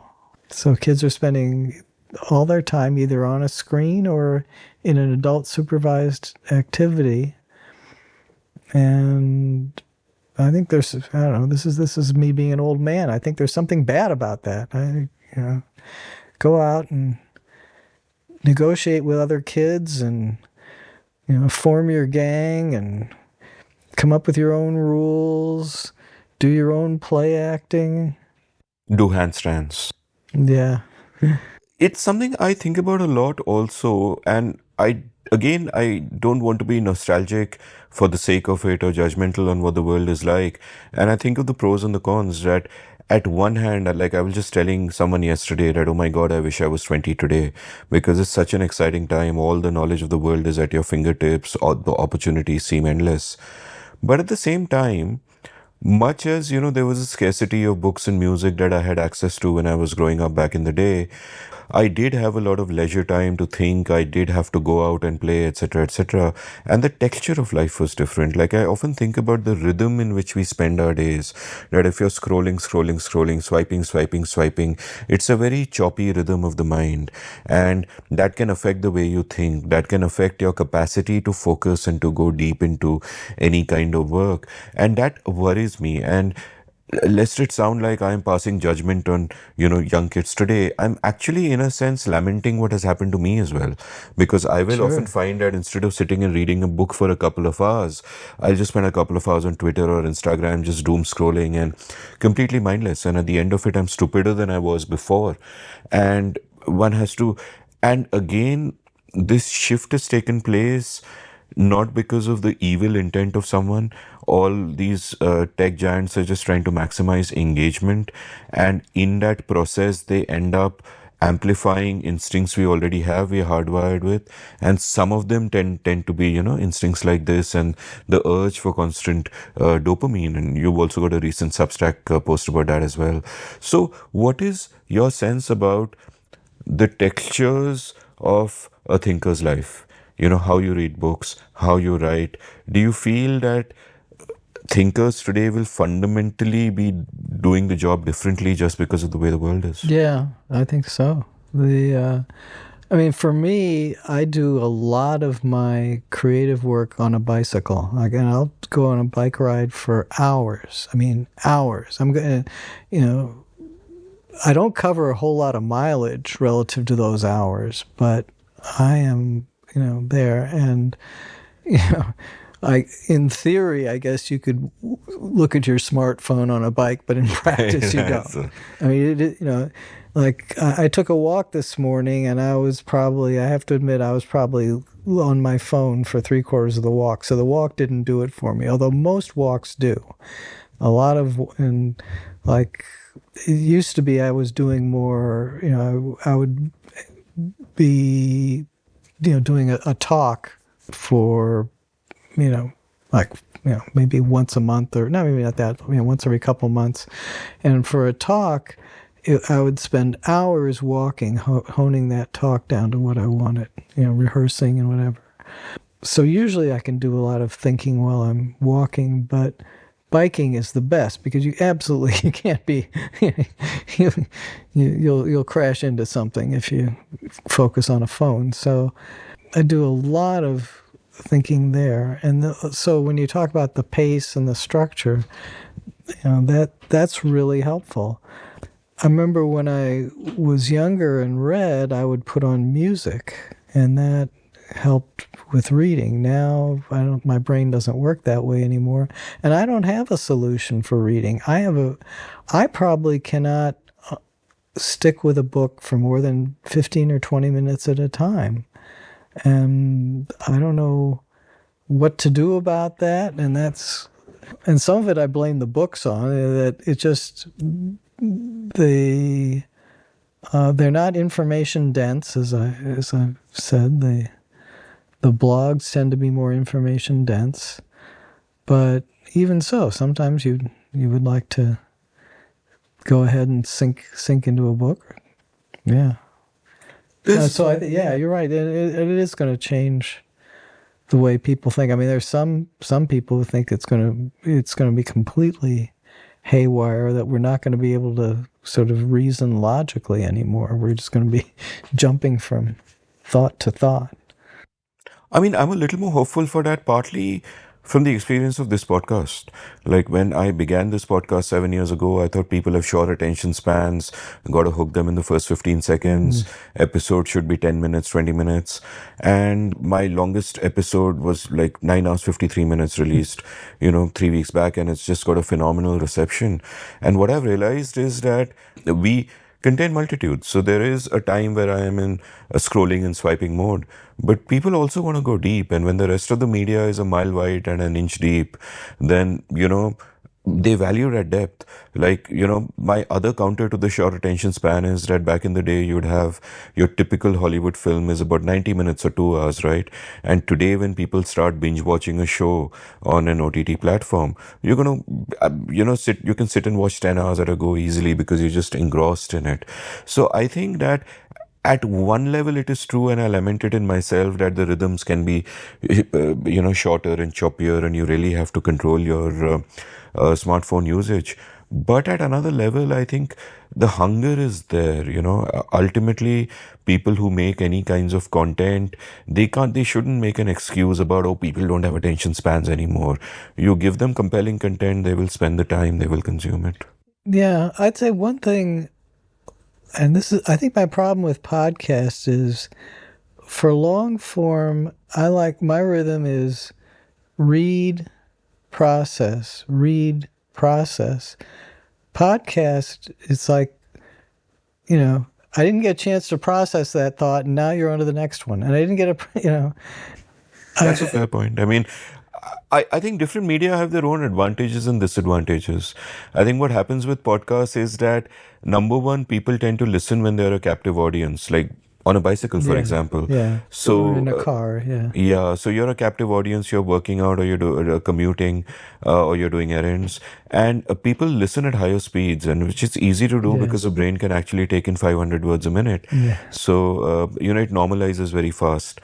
And therefore, like, I did a 3-hour episode with the economist Karthik Muralitharan on education, and he speaks fast, and someone transcribed it, and it was 45,000 words.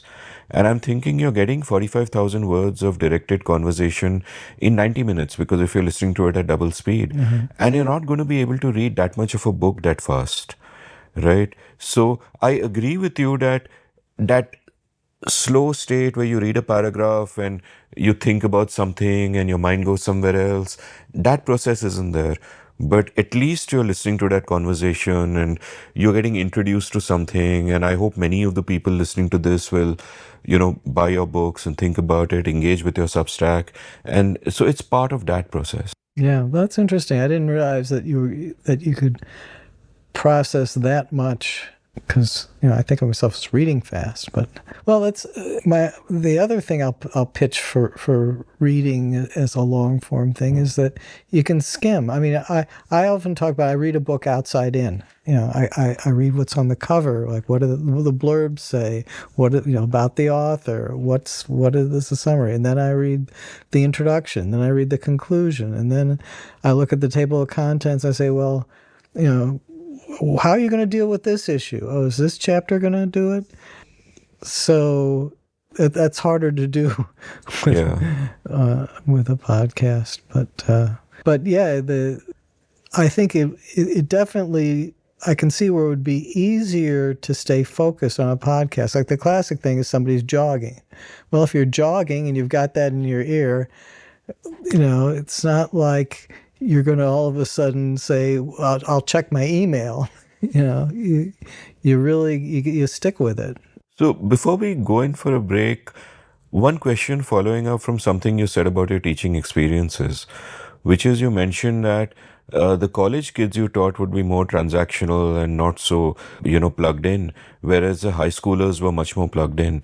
And I'm just thinking about, and perhaps this is a human condition, perhaps this is society, but I'm thinking about the process of growing up, where in an ideal kind of childhood, you got a lot of leisure time, you're following your excitements and your passions and picking up hobbies, and your mind is free.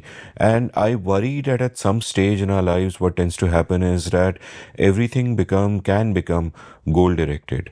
Whereas, oh, I got to do these courses and etc., because that's the job I want to get. And when I get the job, if you're an academic, I got to get tenure track, I got to publish in these journals. This is the fashion of the day. This is what will get me funding. And there's a certain, the life gets sucked out of people in that kind of process. So do you think there's something to that? Do you think that there is something that's something that everyone should watch out for, that kind of, when you get on a groove, then just becoming an automaton on that groove and the life getting sucked out of you? Yeah, I would worry about that. I think, people need time, their own time, and not to be always doing things to get to the next step in their career. Let's take a quick break and then continue after that.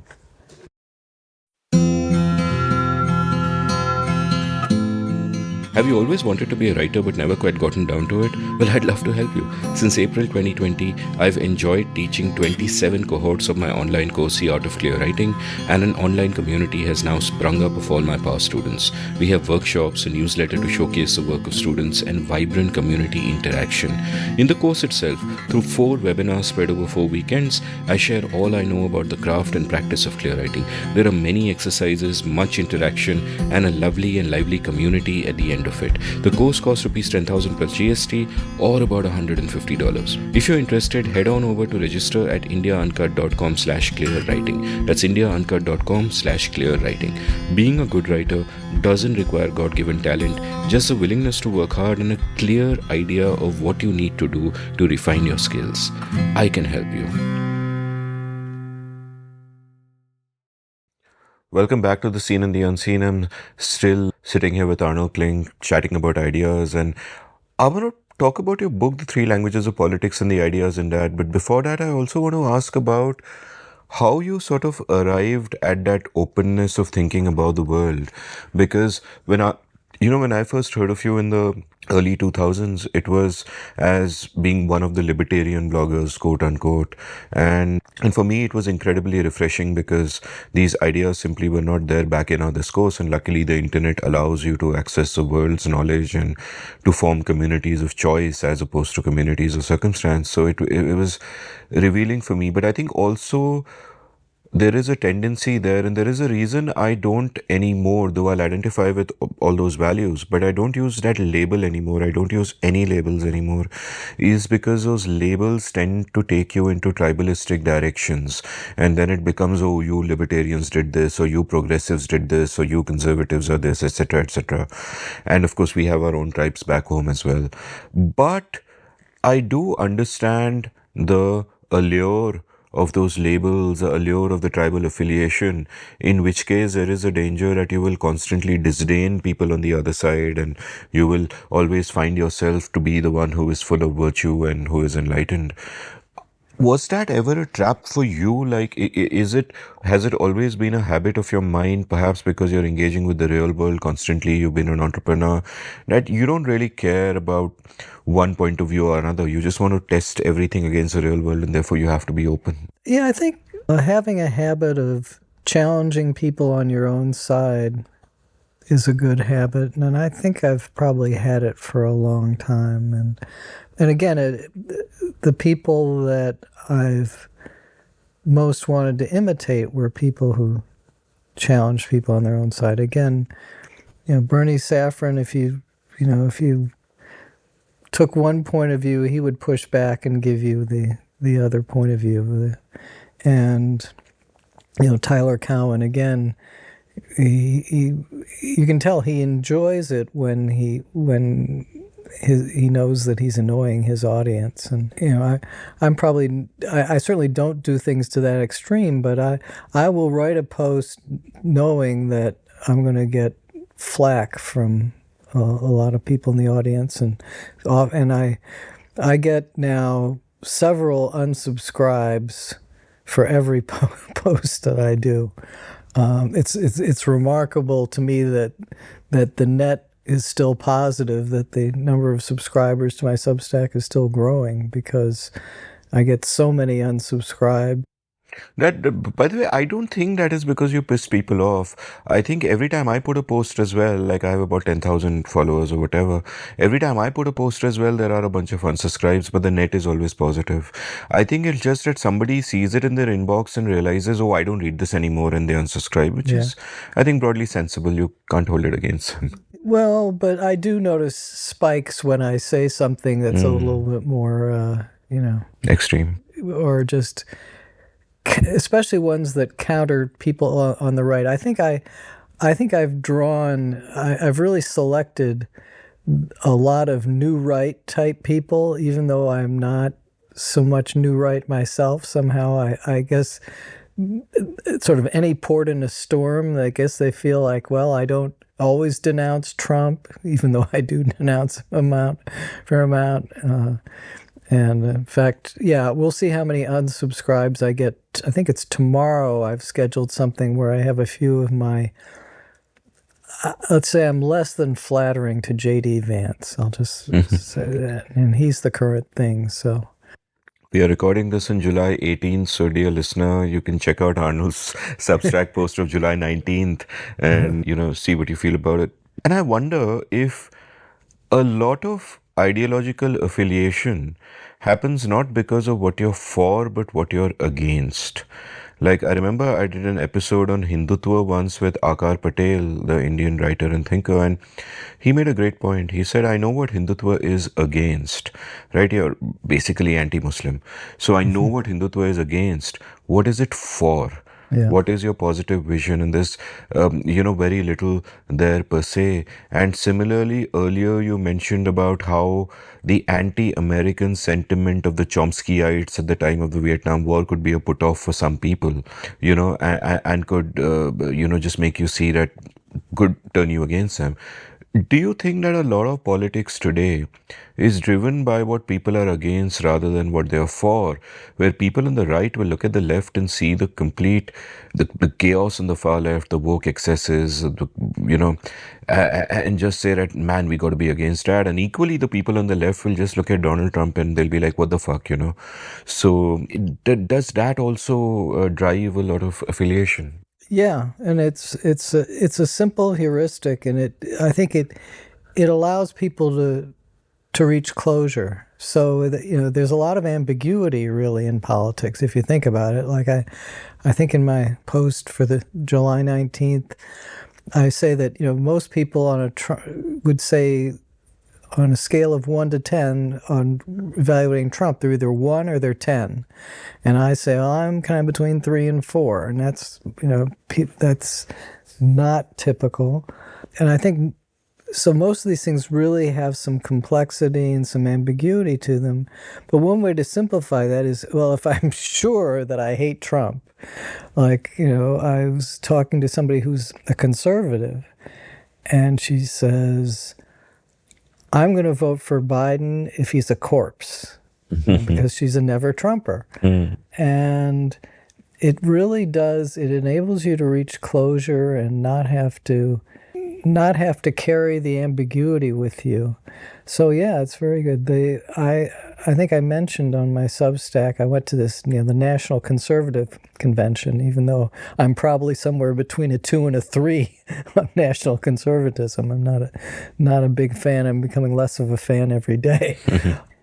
And the one guy said, I can't really define national conservatism, but I can tell you that it's against international progressivism.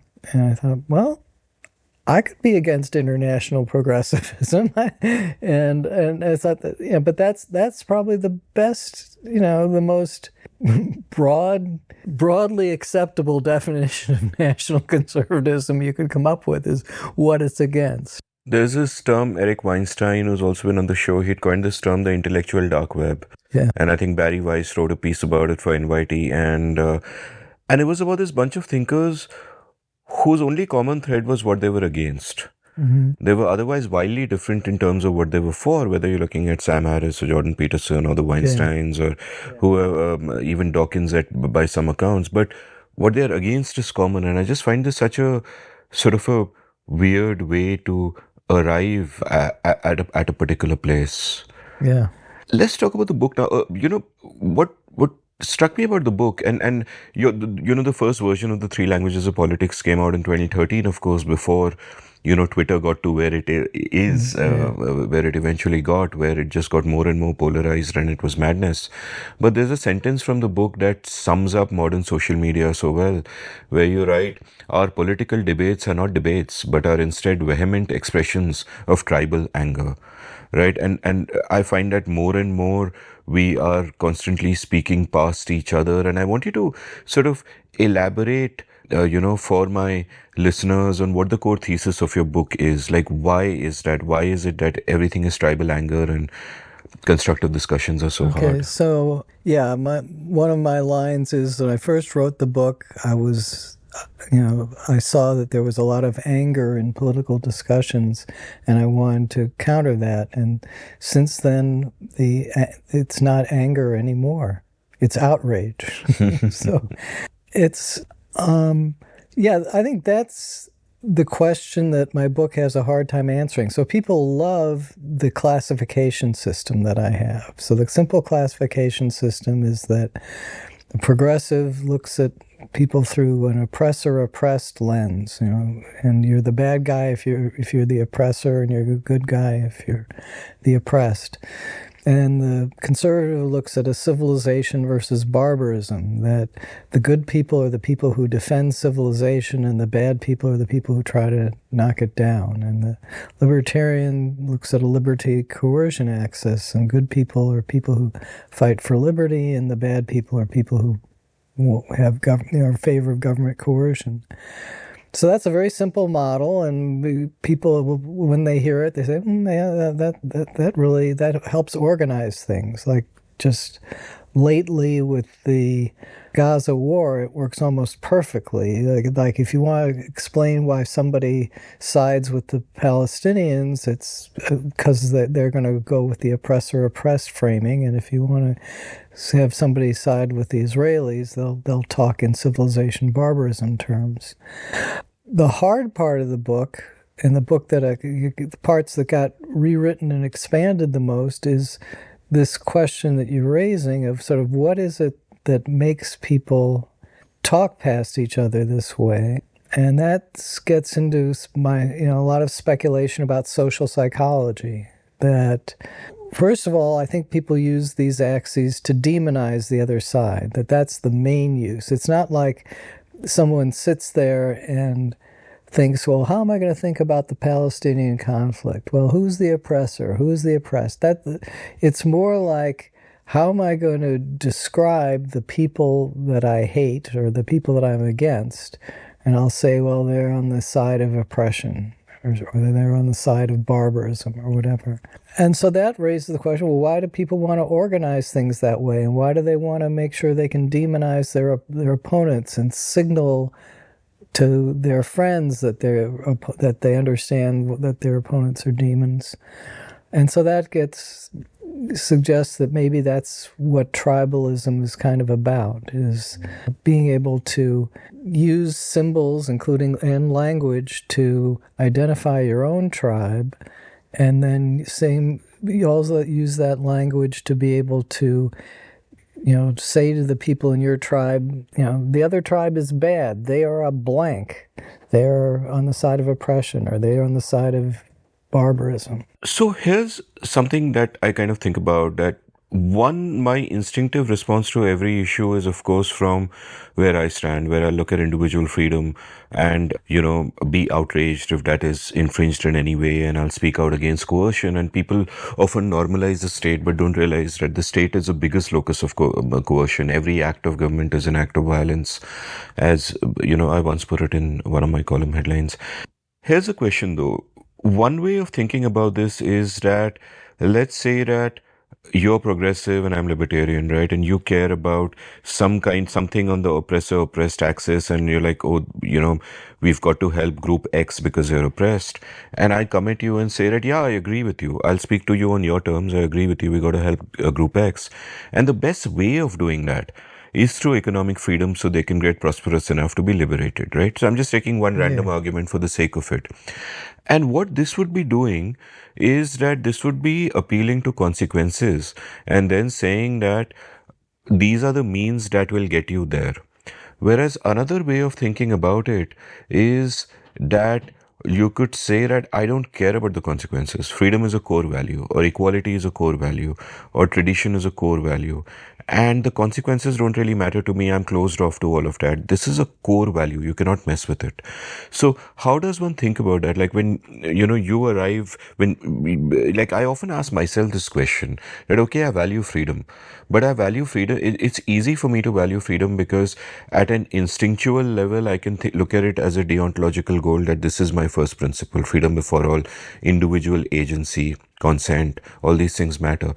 And equally, I can say it leads to the best consequences in the world, right? But what if you decouple those two? Like, which of those comes first for you?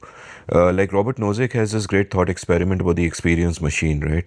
So if I create a thought experiment for you right now. And I think I asked David Bose this as well at the end of our conversation. If I create a machine and a thought experiment, which is the socialist calculation machine, and that machine has plugged into the neuron of every person in the world, and they not only know what they want now, but they know what she will want tomorrow and the day after. And that takes away the issue of freedom and prices, and perfect central planning is possible in this deeply dystopian world. Yeah. Would freedom still matter to you? Let me take one step back. There's this guy, Jeffrey Friedman, who died, I guess, about a year and a half ago, who said that libertarians tend to jump from one thing to another. Like if they're having trouble making the deontological argument, they'll make the utilitarian argument. If they're having trouble making the utilitarian argument, they'll make the deontological one. So what you're doing in your thought experiment is you're taking away the utilitarian argument and saying, well, would you rest solely on the? Yeah, I don't know. I guess I'm going to reject the thought experiment. I think David did the same thing. It's a tough question. Yeah. I think it's a challenge to combine those things without sort of feeling like you're just using one when the other is weak or something.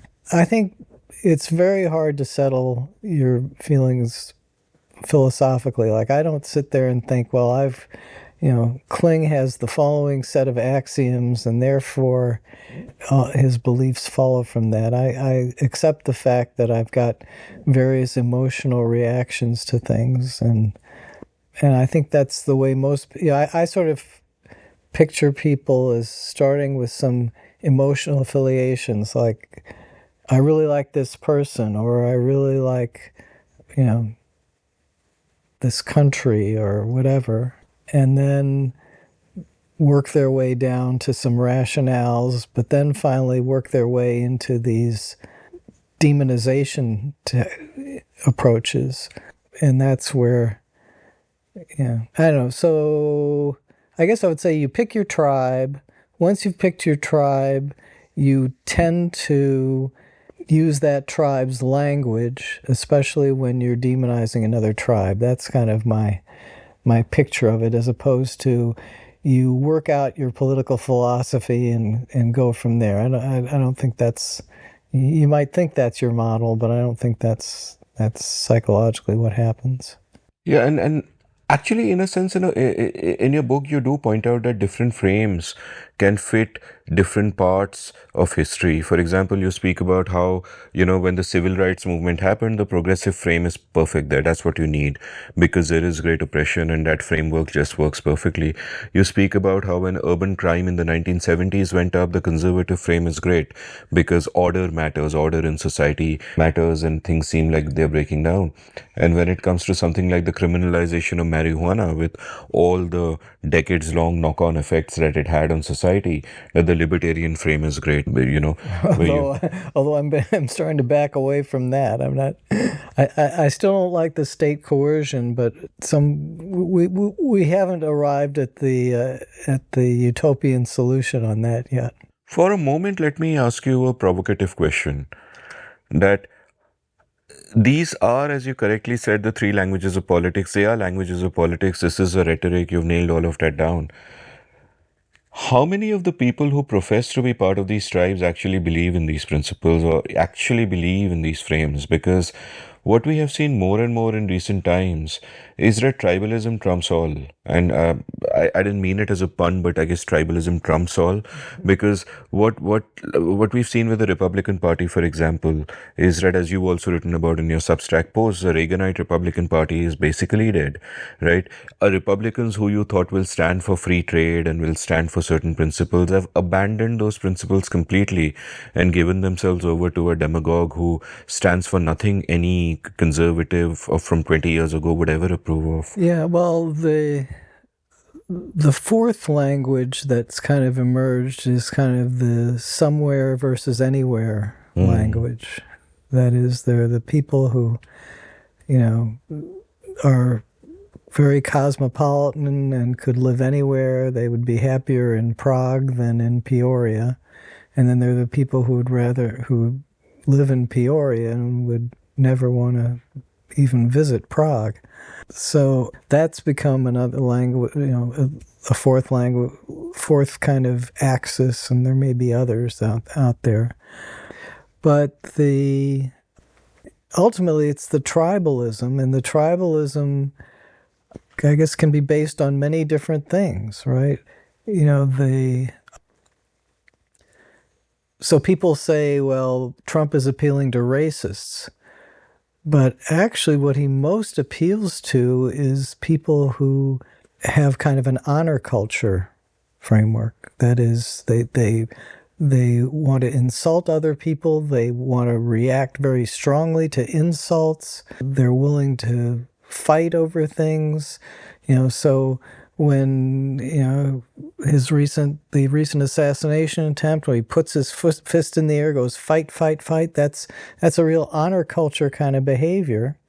And that's actually, inner city blacks are also an honor culture. So their instinctive reaction is likely to be very, very, feel much more comfortable with him than with Barack Obama or Kamala Harris. That on the one hand, the skin color makes them want to feel like affiliate with Obama, but the style of rhetoric and conduct and reactions, I'm sure they have a much more higher affinity with Trump. So if you didn't show the skin colors and you just showed the behavior, inner city blacks would prefer Trump to Obama by probably a wide margin.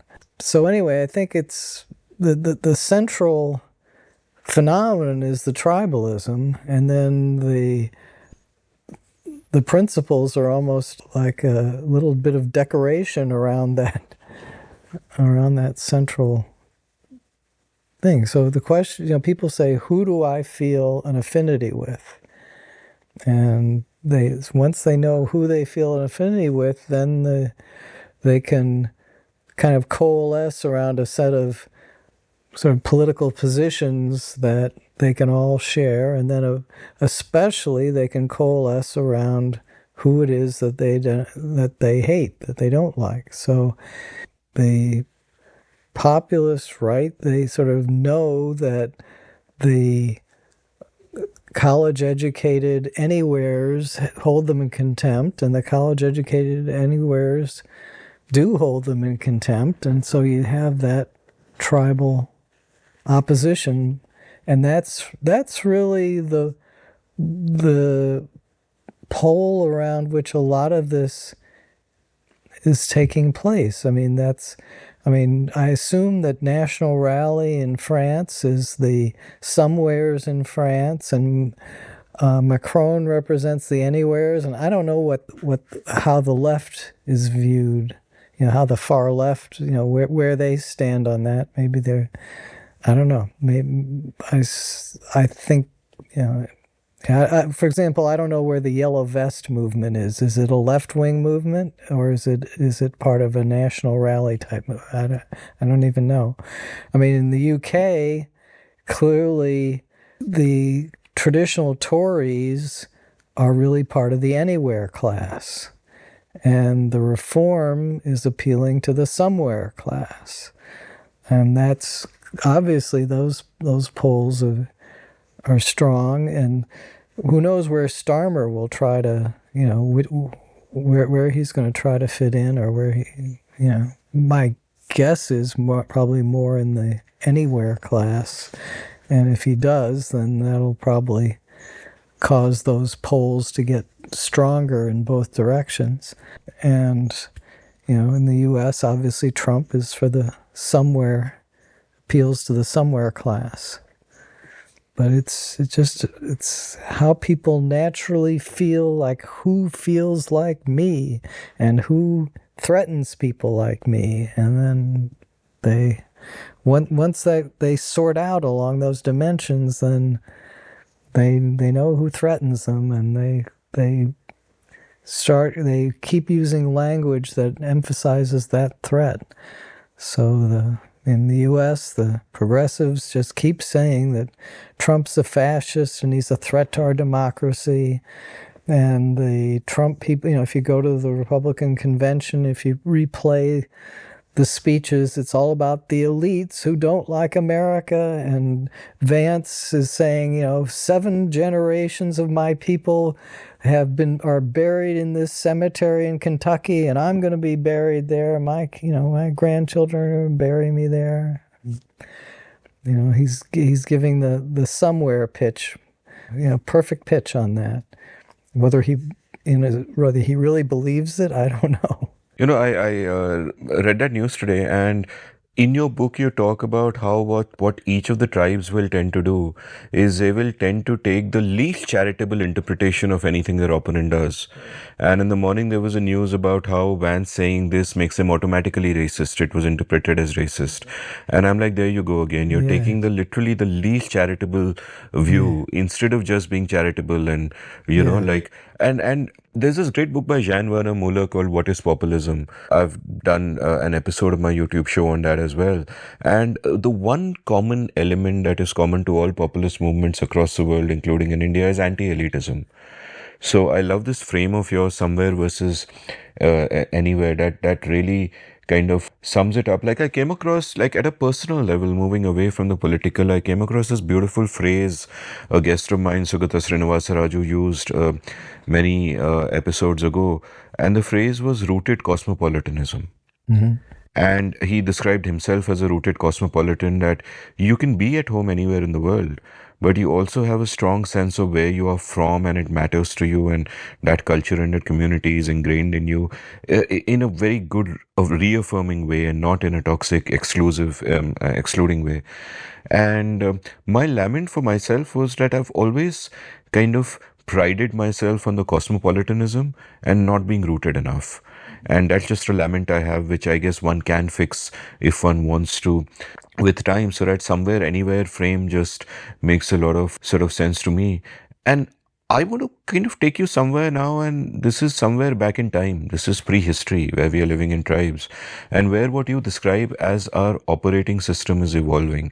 Like in your book, you've got this lovely distinction between our hardware, which is our bodies and all of that, the operating system, which is the way we are wired, and then the cultural applications, and I think of part of the grand enlightenment project or the grand human project is of being able to mitigate our operating system, of being able to work around it. We are wired in good ways, we are wired in bad ways, and obviously just saying good and bad is subjective, but we are wired for tribalism, but we are also wired for altruism, and we are wired for both good things and bad things. And what increasingly has been happening is that the bad parts of our hardwiring, as it were, have kind of been amplified by social media, by politics, etc., etc., and tribalism being the kind of key to that. I mean, even this attraction for the strong leader, like Trump raising his fist like that with blood on his ear, is such an, I mean, it appeals to a primal part of you. That is a kind of strong leader you want your leader to be when you're in a prehistoric tribe. You want the most badass guy out there, nothing else matters. So how much of, and you've got a great, passage on it in your book as well. How much do we need to take human nature into account while thinking about modern politics? Yeah, well, I think your point that some to some extent we're trying to fight human nature. I mean, I guess Freud had the phrase civilization and its enemies. That can't. Do you have to take tribalism as given? Do you think you can actually rewire human brains so that they're not tribalist? Yeah, I think a lot of cultural evolution and a lot of institutions have tried to overcome that. So I think you can think of people as playing games at 3 levels: as an individual, as a group or tribe, and as a society. So if you're super individualistic, you will cheat on your group. And your group tends to impose loyalty through norms and direct observation. They can see you and they say, you've got to, wear this kind of clothing, you've got to listen to this kind of music, and you've got to obey these kinds of moral strictures. And a group can be either very, very tight, very loyal, or maybe not so loyal. And then you have society, which is composed of these groups. And one of the interesting things is that if the groups are too strong, the society can't control them. So you get clans who are so loyal to one another as clans that they really won't obey the law. The Sicilian mafia will not obey the law because they're so close to one another as clans. So it's the three levels of these games. It's an interesting challenge to try to get them to work, because you want the groups to be functional. You want the individual to be able to get a lot of what they want, but not to cheat on the group. You want the group to be functional, but you don't want them to be so tightly wound up with each other that the rest of society, that they cheat the rest of society. So it's an institutional challenge. It's a cultural norm challenge, and arguably that the nature of that challenge has changed with the internet, right? So the process of group formation may be different. The people may be observing other groups that they used to not observe, that they used to be able to keep out of their minds.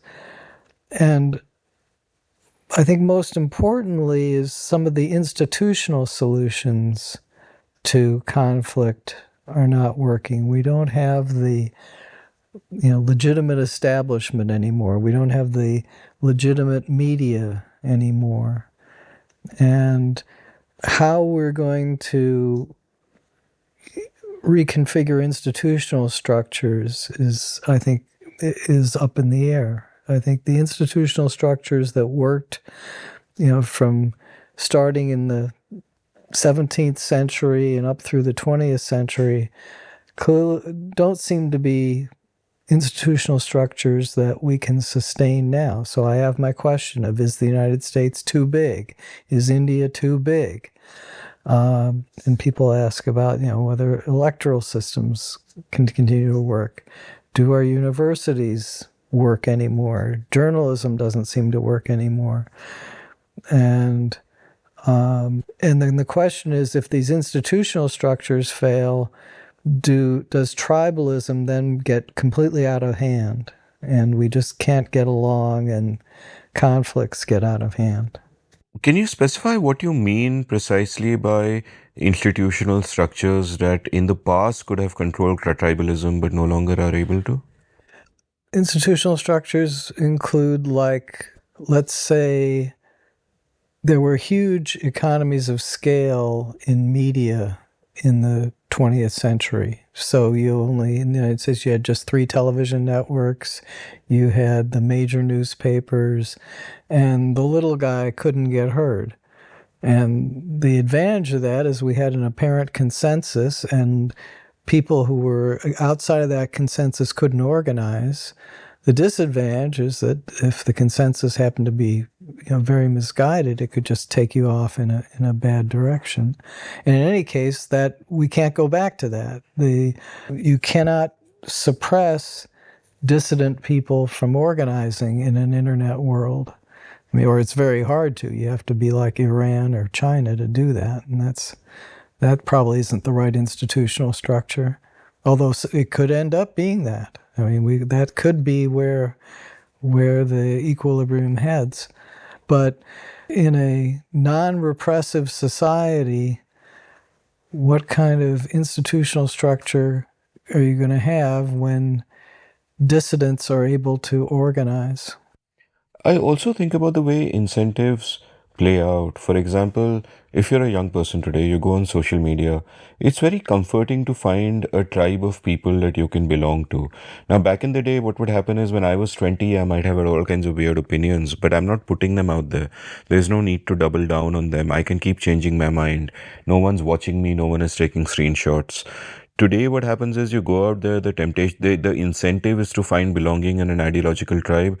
And once you join it, the incentive is always to raise your status within your tribe by attacking people on the other side, never arguments, or attacking people on your own side for not being pure enough, and so on and so forth. And it's a race to the bottom.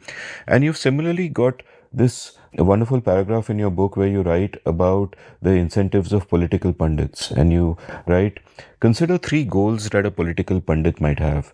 One goal might be to open the minds of people on the other side. Another goal might be to open the minds of people on the pundit's own side. A third goal might be to close the minds of people on the pundit's own side. Nearly all the punditry that appears in the various media today serves only the third goal. Stop quote, which is to, close the minds on your own side. And I'm just thinking of incentives that, of course, it will be that way, because you're taking a huge risk by speaking to the other side or by telling people on your own side that, hey, they might be wrong. There's something they need to know.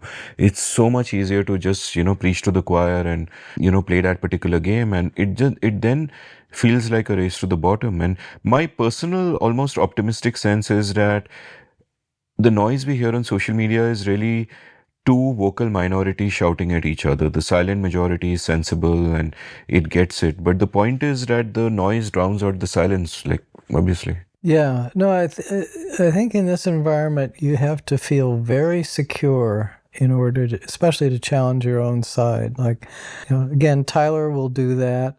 Matt Iglesias, who's on the progressive side, will very often challenge people on his own side. You have a lovely newsletter post on him as well of doing that just now. Yeah, that's in another mid-July post. But that, he has to be very secure, both kind of emotionally and financially, to be able to do that.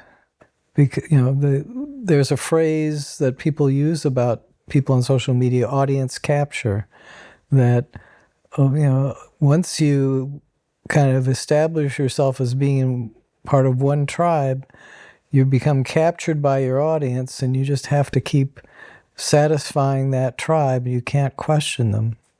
And, there's a lot of that, and a lot of that.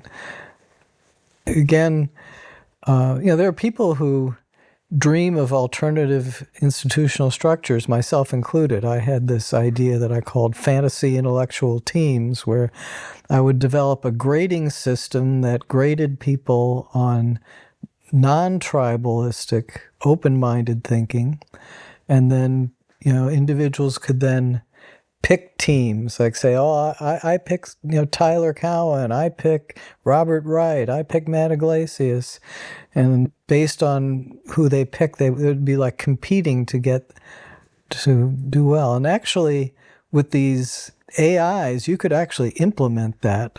It becomes feasible. The hard part of implementing that was being able to grade all this content. Well, now you can just run all this content through an AI and train the AI how to grade people. So that would be a really different intellectual structure, and would hopefully, instead of raising the prestige of the most satisfying tribal people, would raise the prestige of people who are most open-minded and fair-minded and charitable to those who disagree.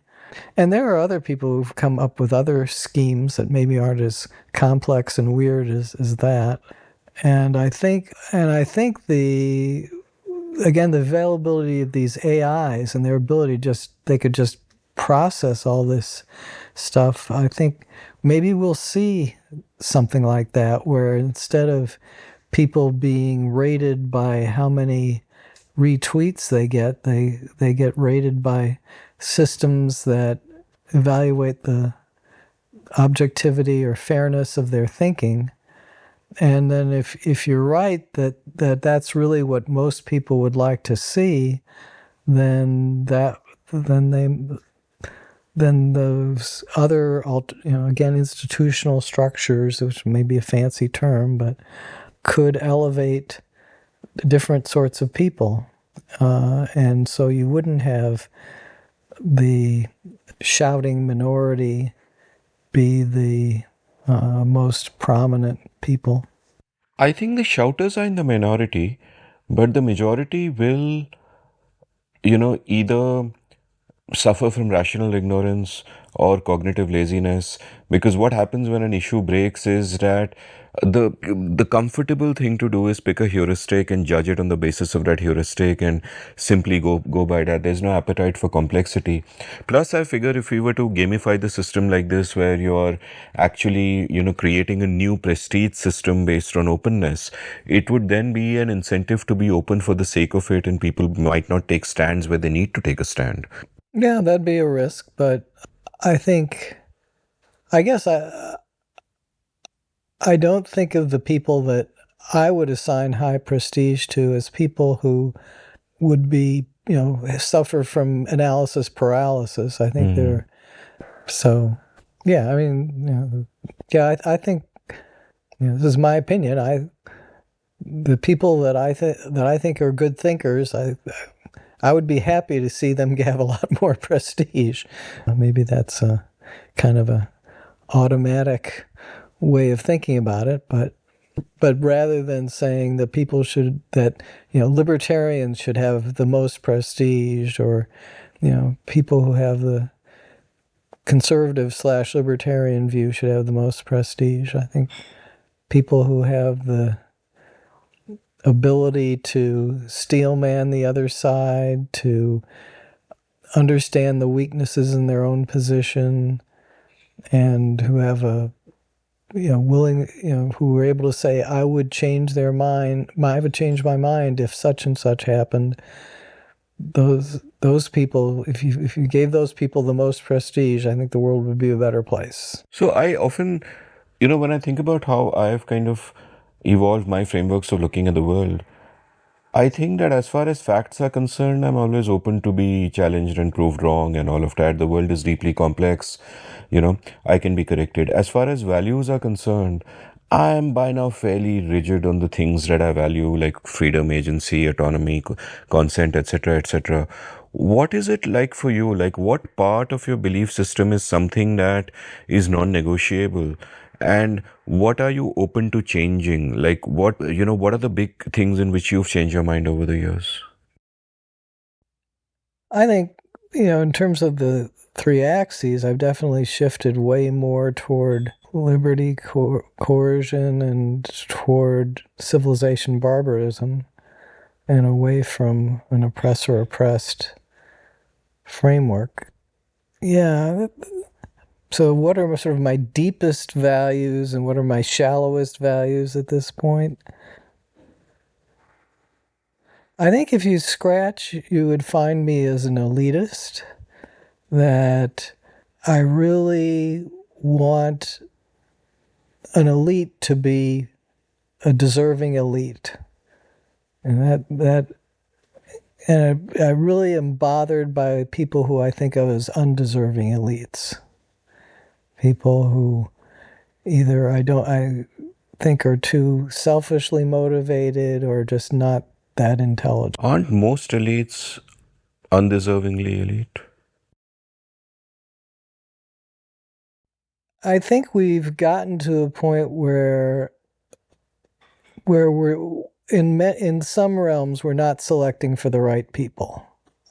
But I would say as of 1975, let's say, the top college professors were probably the right people to be the top college professors. I would say in general, the top business people, they've got a lot of luck, but they've also got plenty of skill. I think if you randomly swapped out the CEOs of the top 200 companies for sort of random mid-level managers, you would make those companies a lot worse and be a lot less effective. Again, I'm sure, there's a fair amount of luck to it, but I think a lot of it is skill. I mean, the incentives in the business world go in the right direction. You have to perform or you're in trouble. Whereas I guess in academia, there's no feedback loop with the real world. Yeah, well, there used to be, I think, a decent feedback. The peer review and the tenure process and all that was, I think, pretty effective. I think it just became corrupted and gamed over time. And one of my views about systems that rank people is that they do get gamed over time. So if I'm running a business and I say, all right, I'm going to compensate my salespeople this way, within 2 or 3 years, maybe a little longer, they're going to figure out how to get a lot of income with very little effort and work and real contribution to my company. So I have to keep tweaking my compensation system to try to stay ahead of being gamed. And I think what's happened in the academic world is that there's no, the system's been in place so long that the successful people are now the people who know how to game it and not the people who are doing the best research or the best teaching. And so that's my view of how those institutions have decayed, and that's something that we need to fix, or else the universities are just not going to be centers of excellence anymore. There's a great phrase I learned through your book, which, is a phrase that I want to try to practice. Instincts come in the way, but I want to try to practice and I want to inculcate in myself, and that's slow political thinking. So tell me about slow political thinking. I guess that would mean trying to take the most charitable view of the other side. That they, instead of trying to explain someone's beliefs as a psychological problem or an evil tendency, just say, well, how would a logical, reasonable person come to that point of view? And I've realized over time, and really not over time, over the last 10 years, seeing people behave on social media, that it is the most tempting thing in the world to come to judgment always, to judge other people, because every time you judge someone, you are implicitly showcasing your own virtue or knowledge or both, because you're judging them on either for being bad or for being stupid. And you're simplifying your process, right? You're achieving closure really easily. In an ambiguous situation, if you can disambiguate it, that saves you effort. And one of the easiest way to disambiguate it is to dismiss the other person. Okay, I don't have to listen to. How often do you see that? You'll see somebody say, I remember so and so said this about the Iraq War. Therefore, I never have to listen to them about anything again. And so the willingness to tolerate ambiguity I think that's another characteristic of people that I admire and I think should have prestige, is that to live with the ambiguity of a question. I mean, that was a characteristic of Solo, that, in fact, he would say, whenever I read something by John Kenneth Galbraith, it makes me think about how great markets are.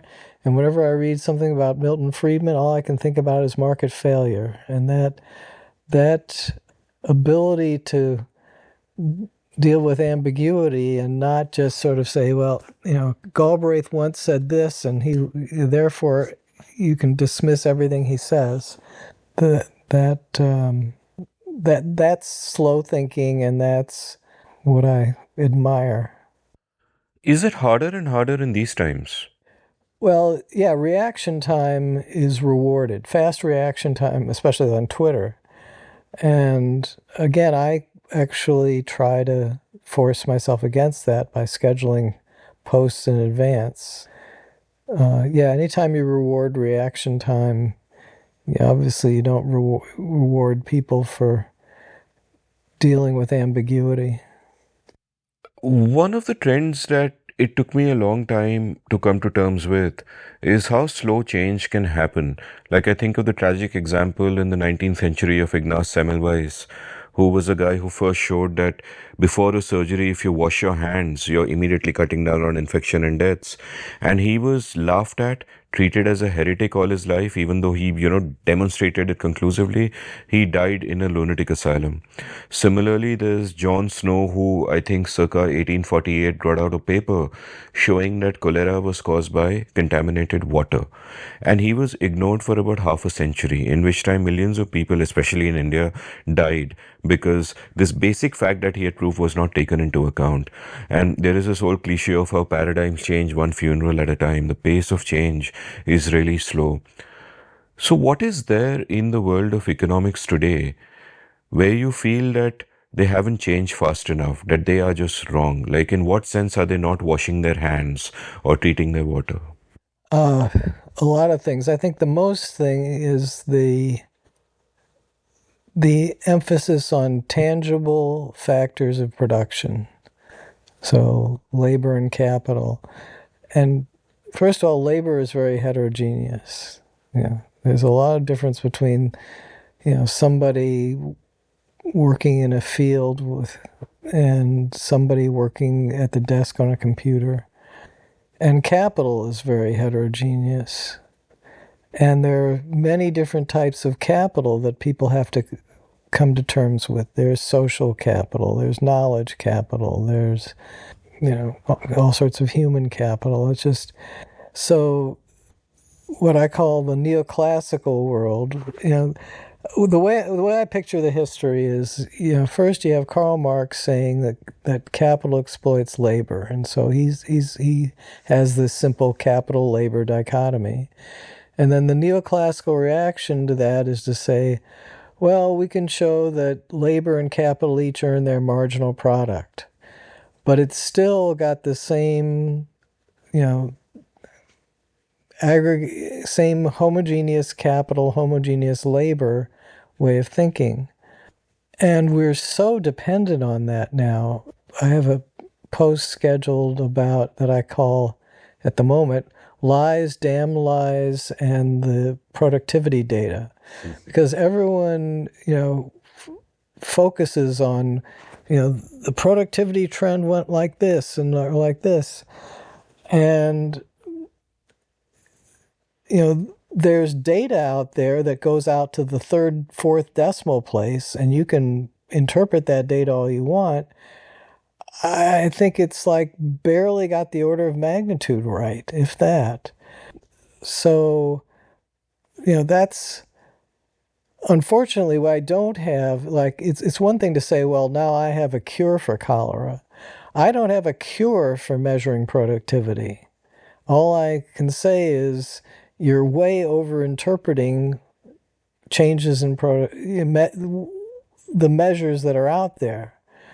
So I'm sort of caught there in that I sort of know things that I don't think work well. I don't think anything where we aggregate works well. I don't think macroeconomics works well. I don't think the neoclassical measures of productivity and returns to labor and capital work well. What works well is supply and demand. that works really well. And I think economists have lots of interesting things to say about things like, different types of goods and market structures and things like that. But this overall question that people care about of somehow labor versus capital or productivity and the standard of living, I think we way overstate what we know. I've had economist friends of mine tell me something that really baffled me. I don't understand it, so maybe you can shed some light on it, which is their contention is that computers and technology, and especially computers, with regard to computers, haven't raised productivity. And I'm like, that simply cannot be true. Like, even if you look at a comparative laptop of the same price between today and 20 years ago, I can do so much more. And my instinct is that they must be measuring it wrong if they say that productivity hasn't gone up a bit because of computers. What's your take on that? I just think we ought to be at least agnostic, definitely not be confident in one direction or the other. Again, this post will talk about things like that Just as an example, we spend as human beings in the developed world so much more of our life not in the labor force than we used to. So, we'll stay in school till we're in the late 20s. We will retire at 65 and live to 90. That never used, that 70 years ago, that wasn't happening at all. Does that really get counted in the productivity statistics? I mean, sort of, in that there's less labor input, but sort of the value of that to us, of just being alive doesn't get counted. Yeah, it just the way your life changes because of a computer, I don't think I just don't think we have ways to really measure that. The fact that look, the fact that we're here, okay, how did you communicate with me? Could you have done that? No. How did you get here? How did you get from Mercatus to here? Could we have done that? No. Your Uber driver didn't have to worry about how to get here. He just followed the map. Like one of my lines in this forthcoming post is, how would you compare the quality of your cell phone in 2024, or to your smartphone in 2024 to your smartphone in 1974? Well, it's a trick question. It didn't exist. Anyway, so I guess my line is, we know that life has improved. We know that you wouldn't want to go back 50 years and, have root canal surgery when root canal was synonymous with torture, as opposed to now where it's like a non-event. It takes some time, but it's not, you don't experience real pain. I think you just have to go with your gut. I think it's better. I guess I would rather go with my gut than try to look at the official productivity statistics, which I just don't think they can measure what the satisfaction that you get from goods or what the inputs really were to produce them. You mentioned how I got here this morning, and I keep telling people that we normalize this stuff. We are surrounded by magic. Yeah. 30 years ago, you told me that there'd be something like maps. I'm never going to get lost again. I can read any book I want to at this moment in time. It's mind-boggling. It's magical. We take it for granted. I mean, just thinking about it should just fill us with so much joy. And, I've taken a lot of your time today. Do you know that comedy routine with I think it's Louis C.K.? On the plane, right? Yeah. The internet. Yeah. And you're mad because the Wi-Fi is not working. Here you are on this machine that can take you from one half of the side of the country to another in a few hours, and you're like mad that the Wi-Fi is not working. Yeah, and that too when they just introduce the Wi-Fi. It's a great gag by Louis C.K. I'll link it from the show notes. So my last question to you is about joy. It's for me and my listeners, recommend books, music, films, anything that fills you with joy and so much joy that you want to share it with the world. Well, it's hard because what I enjoy most is this Israeli dancing, which has this huge barriers to entry now because you really need to know 200 or 300 dances before you can go to a session and feel like you can participate. So, the kids who do it now, the kids who overcome those barriers to entry, they must be on YouTube all the time because they're some of them will do dances from like that were composed in the 1970s that I never learned. It's just, so I'd say, I think, different people can, do different things. I think that some form of physical activity, I think I recommend. It does, but whatever it is, I mean, for me, bicycling is a big one, and the dancing is a big one, walking is a big one. But whatever does it, I mean, there are people for whom travel is just the greatest thing. I mean, Tyler, clearly. I have friends who like all they can talk about is, well, my next trip is here, my next trip is there. Doesn't appeal to me, but that doesn't mean that they're not enjoying it. So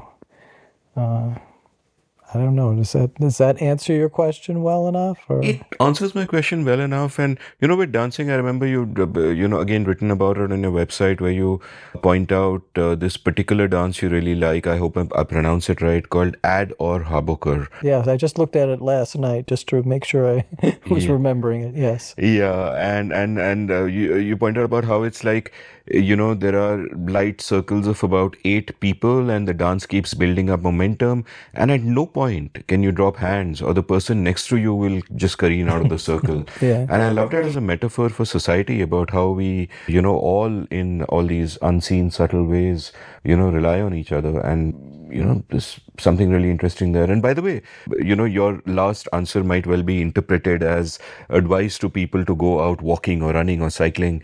And chances are, if this is a podcast, they probably are walking or running or cycling as they listen to this. Yeah.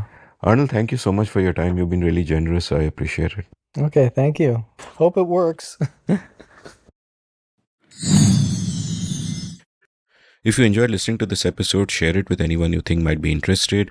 Go to your nearest bookstore, online or offline, and pick up The 3 Languages of Politics by Arnold Kling, and do take a look at all his other books. They're all worth reading. You can follow Arnold on Twitter, or X as it is now, at Klingblog, one word. You can follow me at Amit Varma, AMITBARMA. You can browse past episodes of The Seen and the Unseen at seenunseen.in and every podcast app of your choice. Thank you for listening. Did you enjoy this episode of The Seen and the Unseen? If so, would you like to support the production of the show? You can go over to seenunseen.in/support and contribute any amount you like to keep this podcast alive and kicking. Thank you.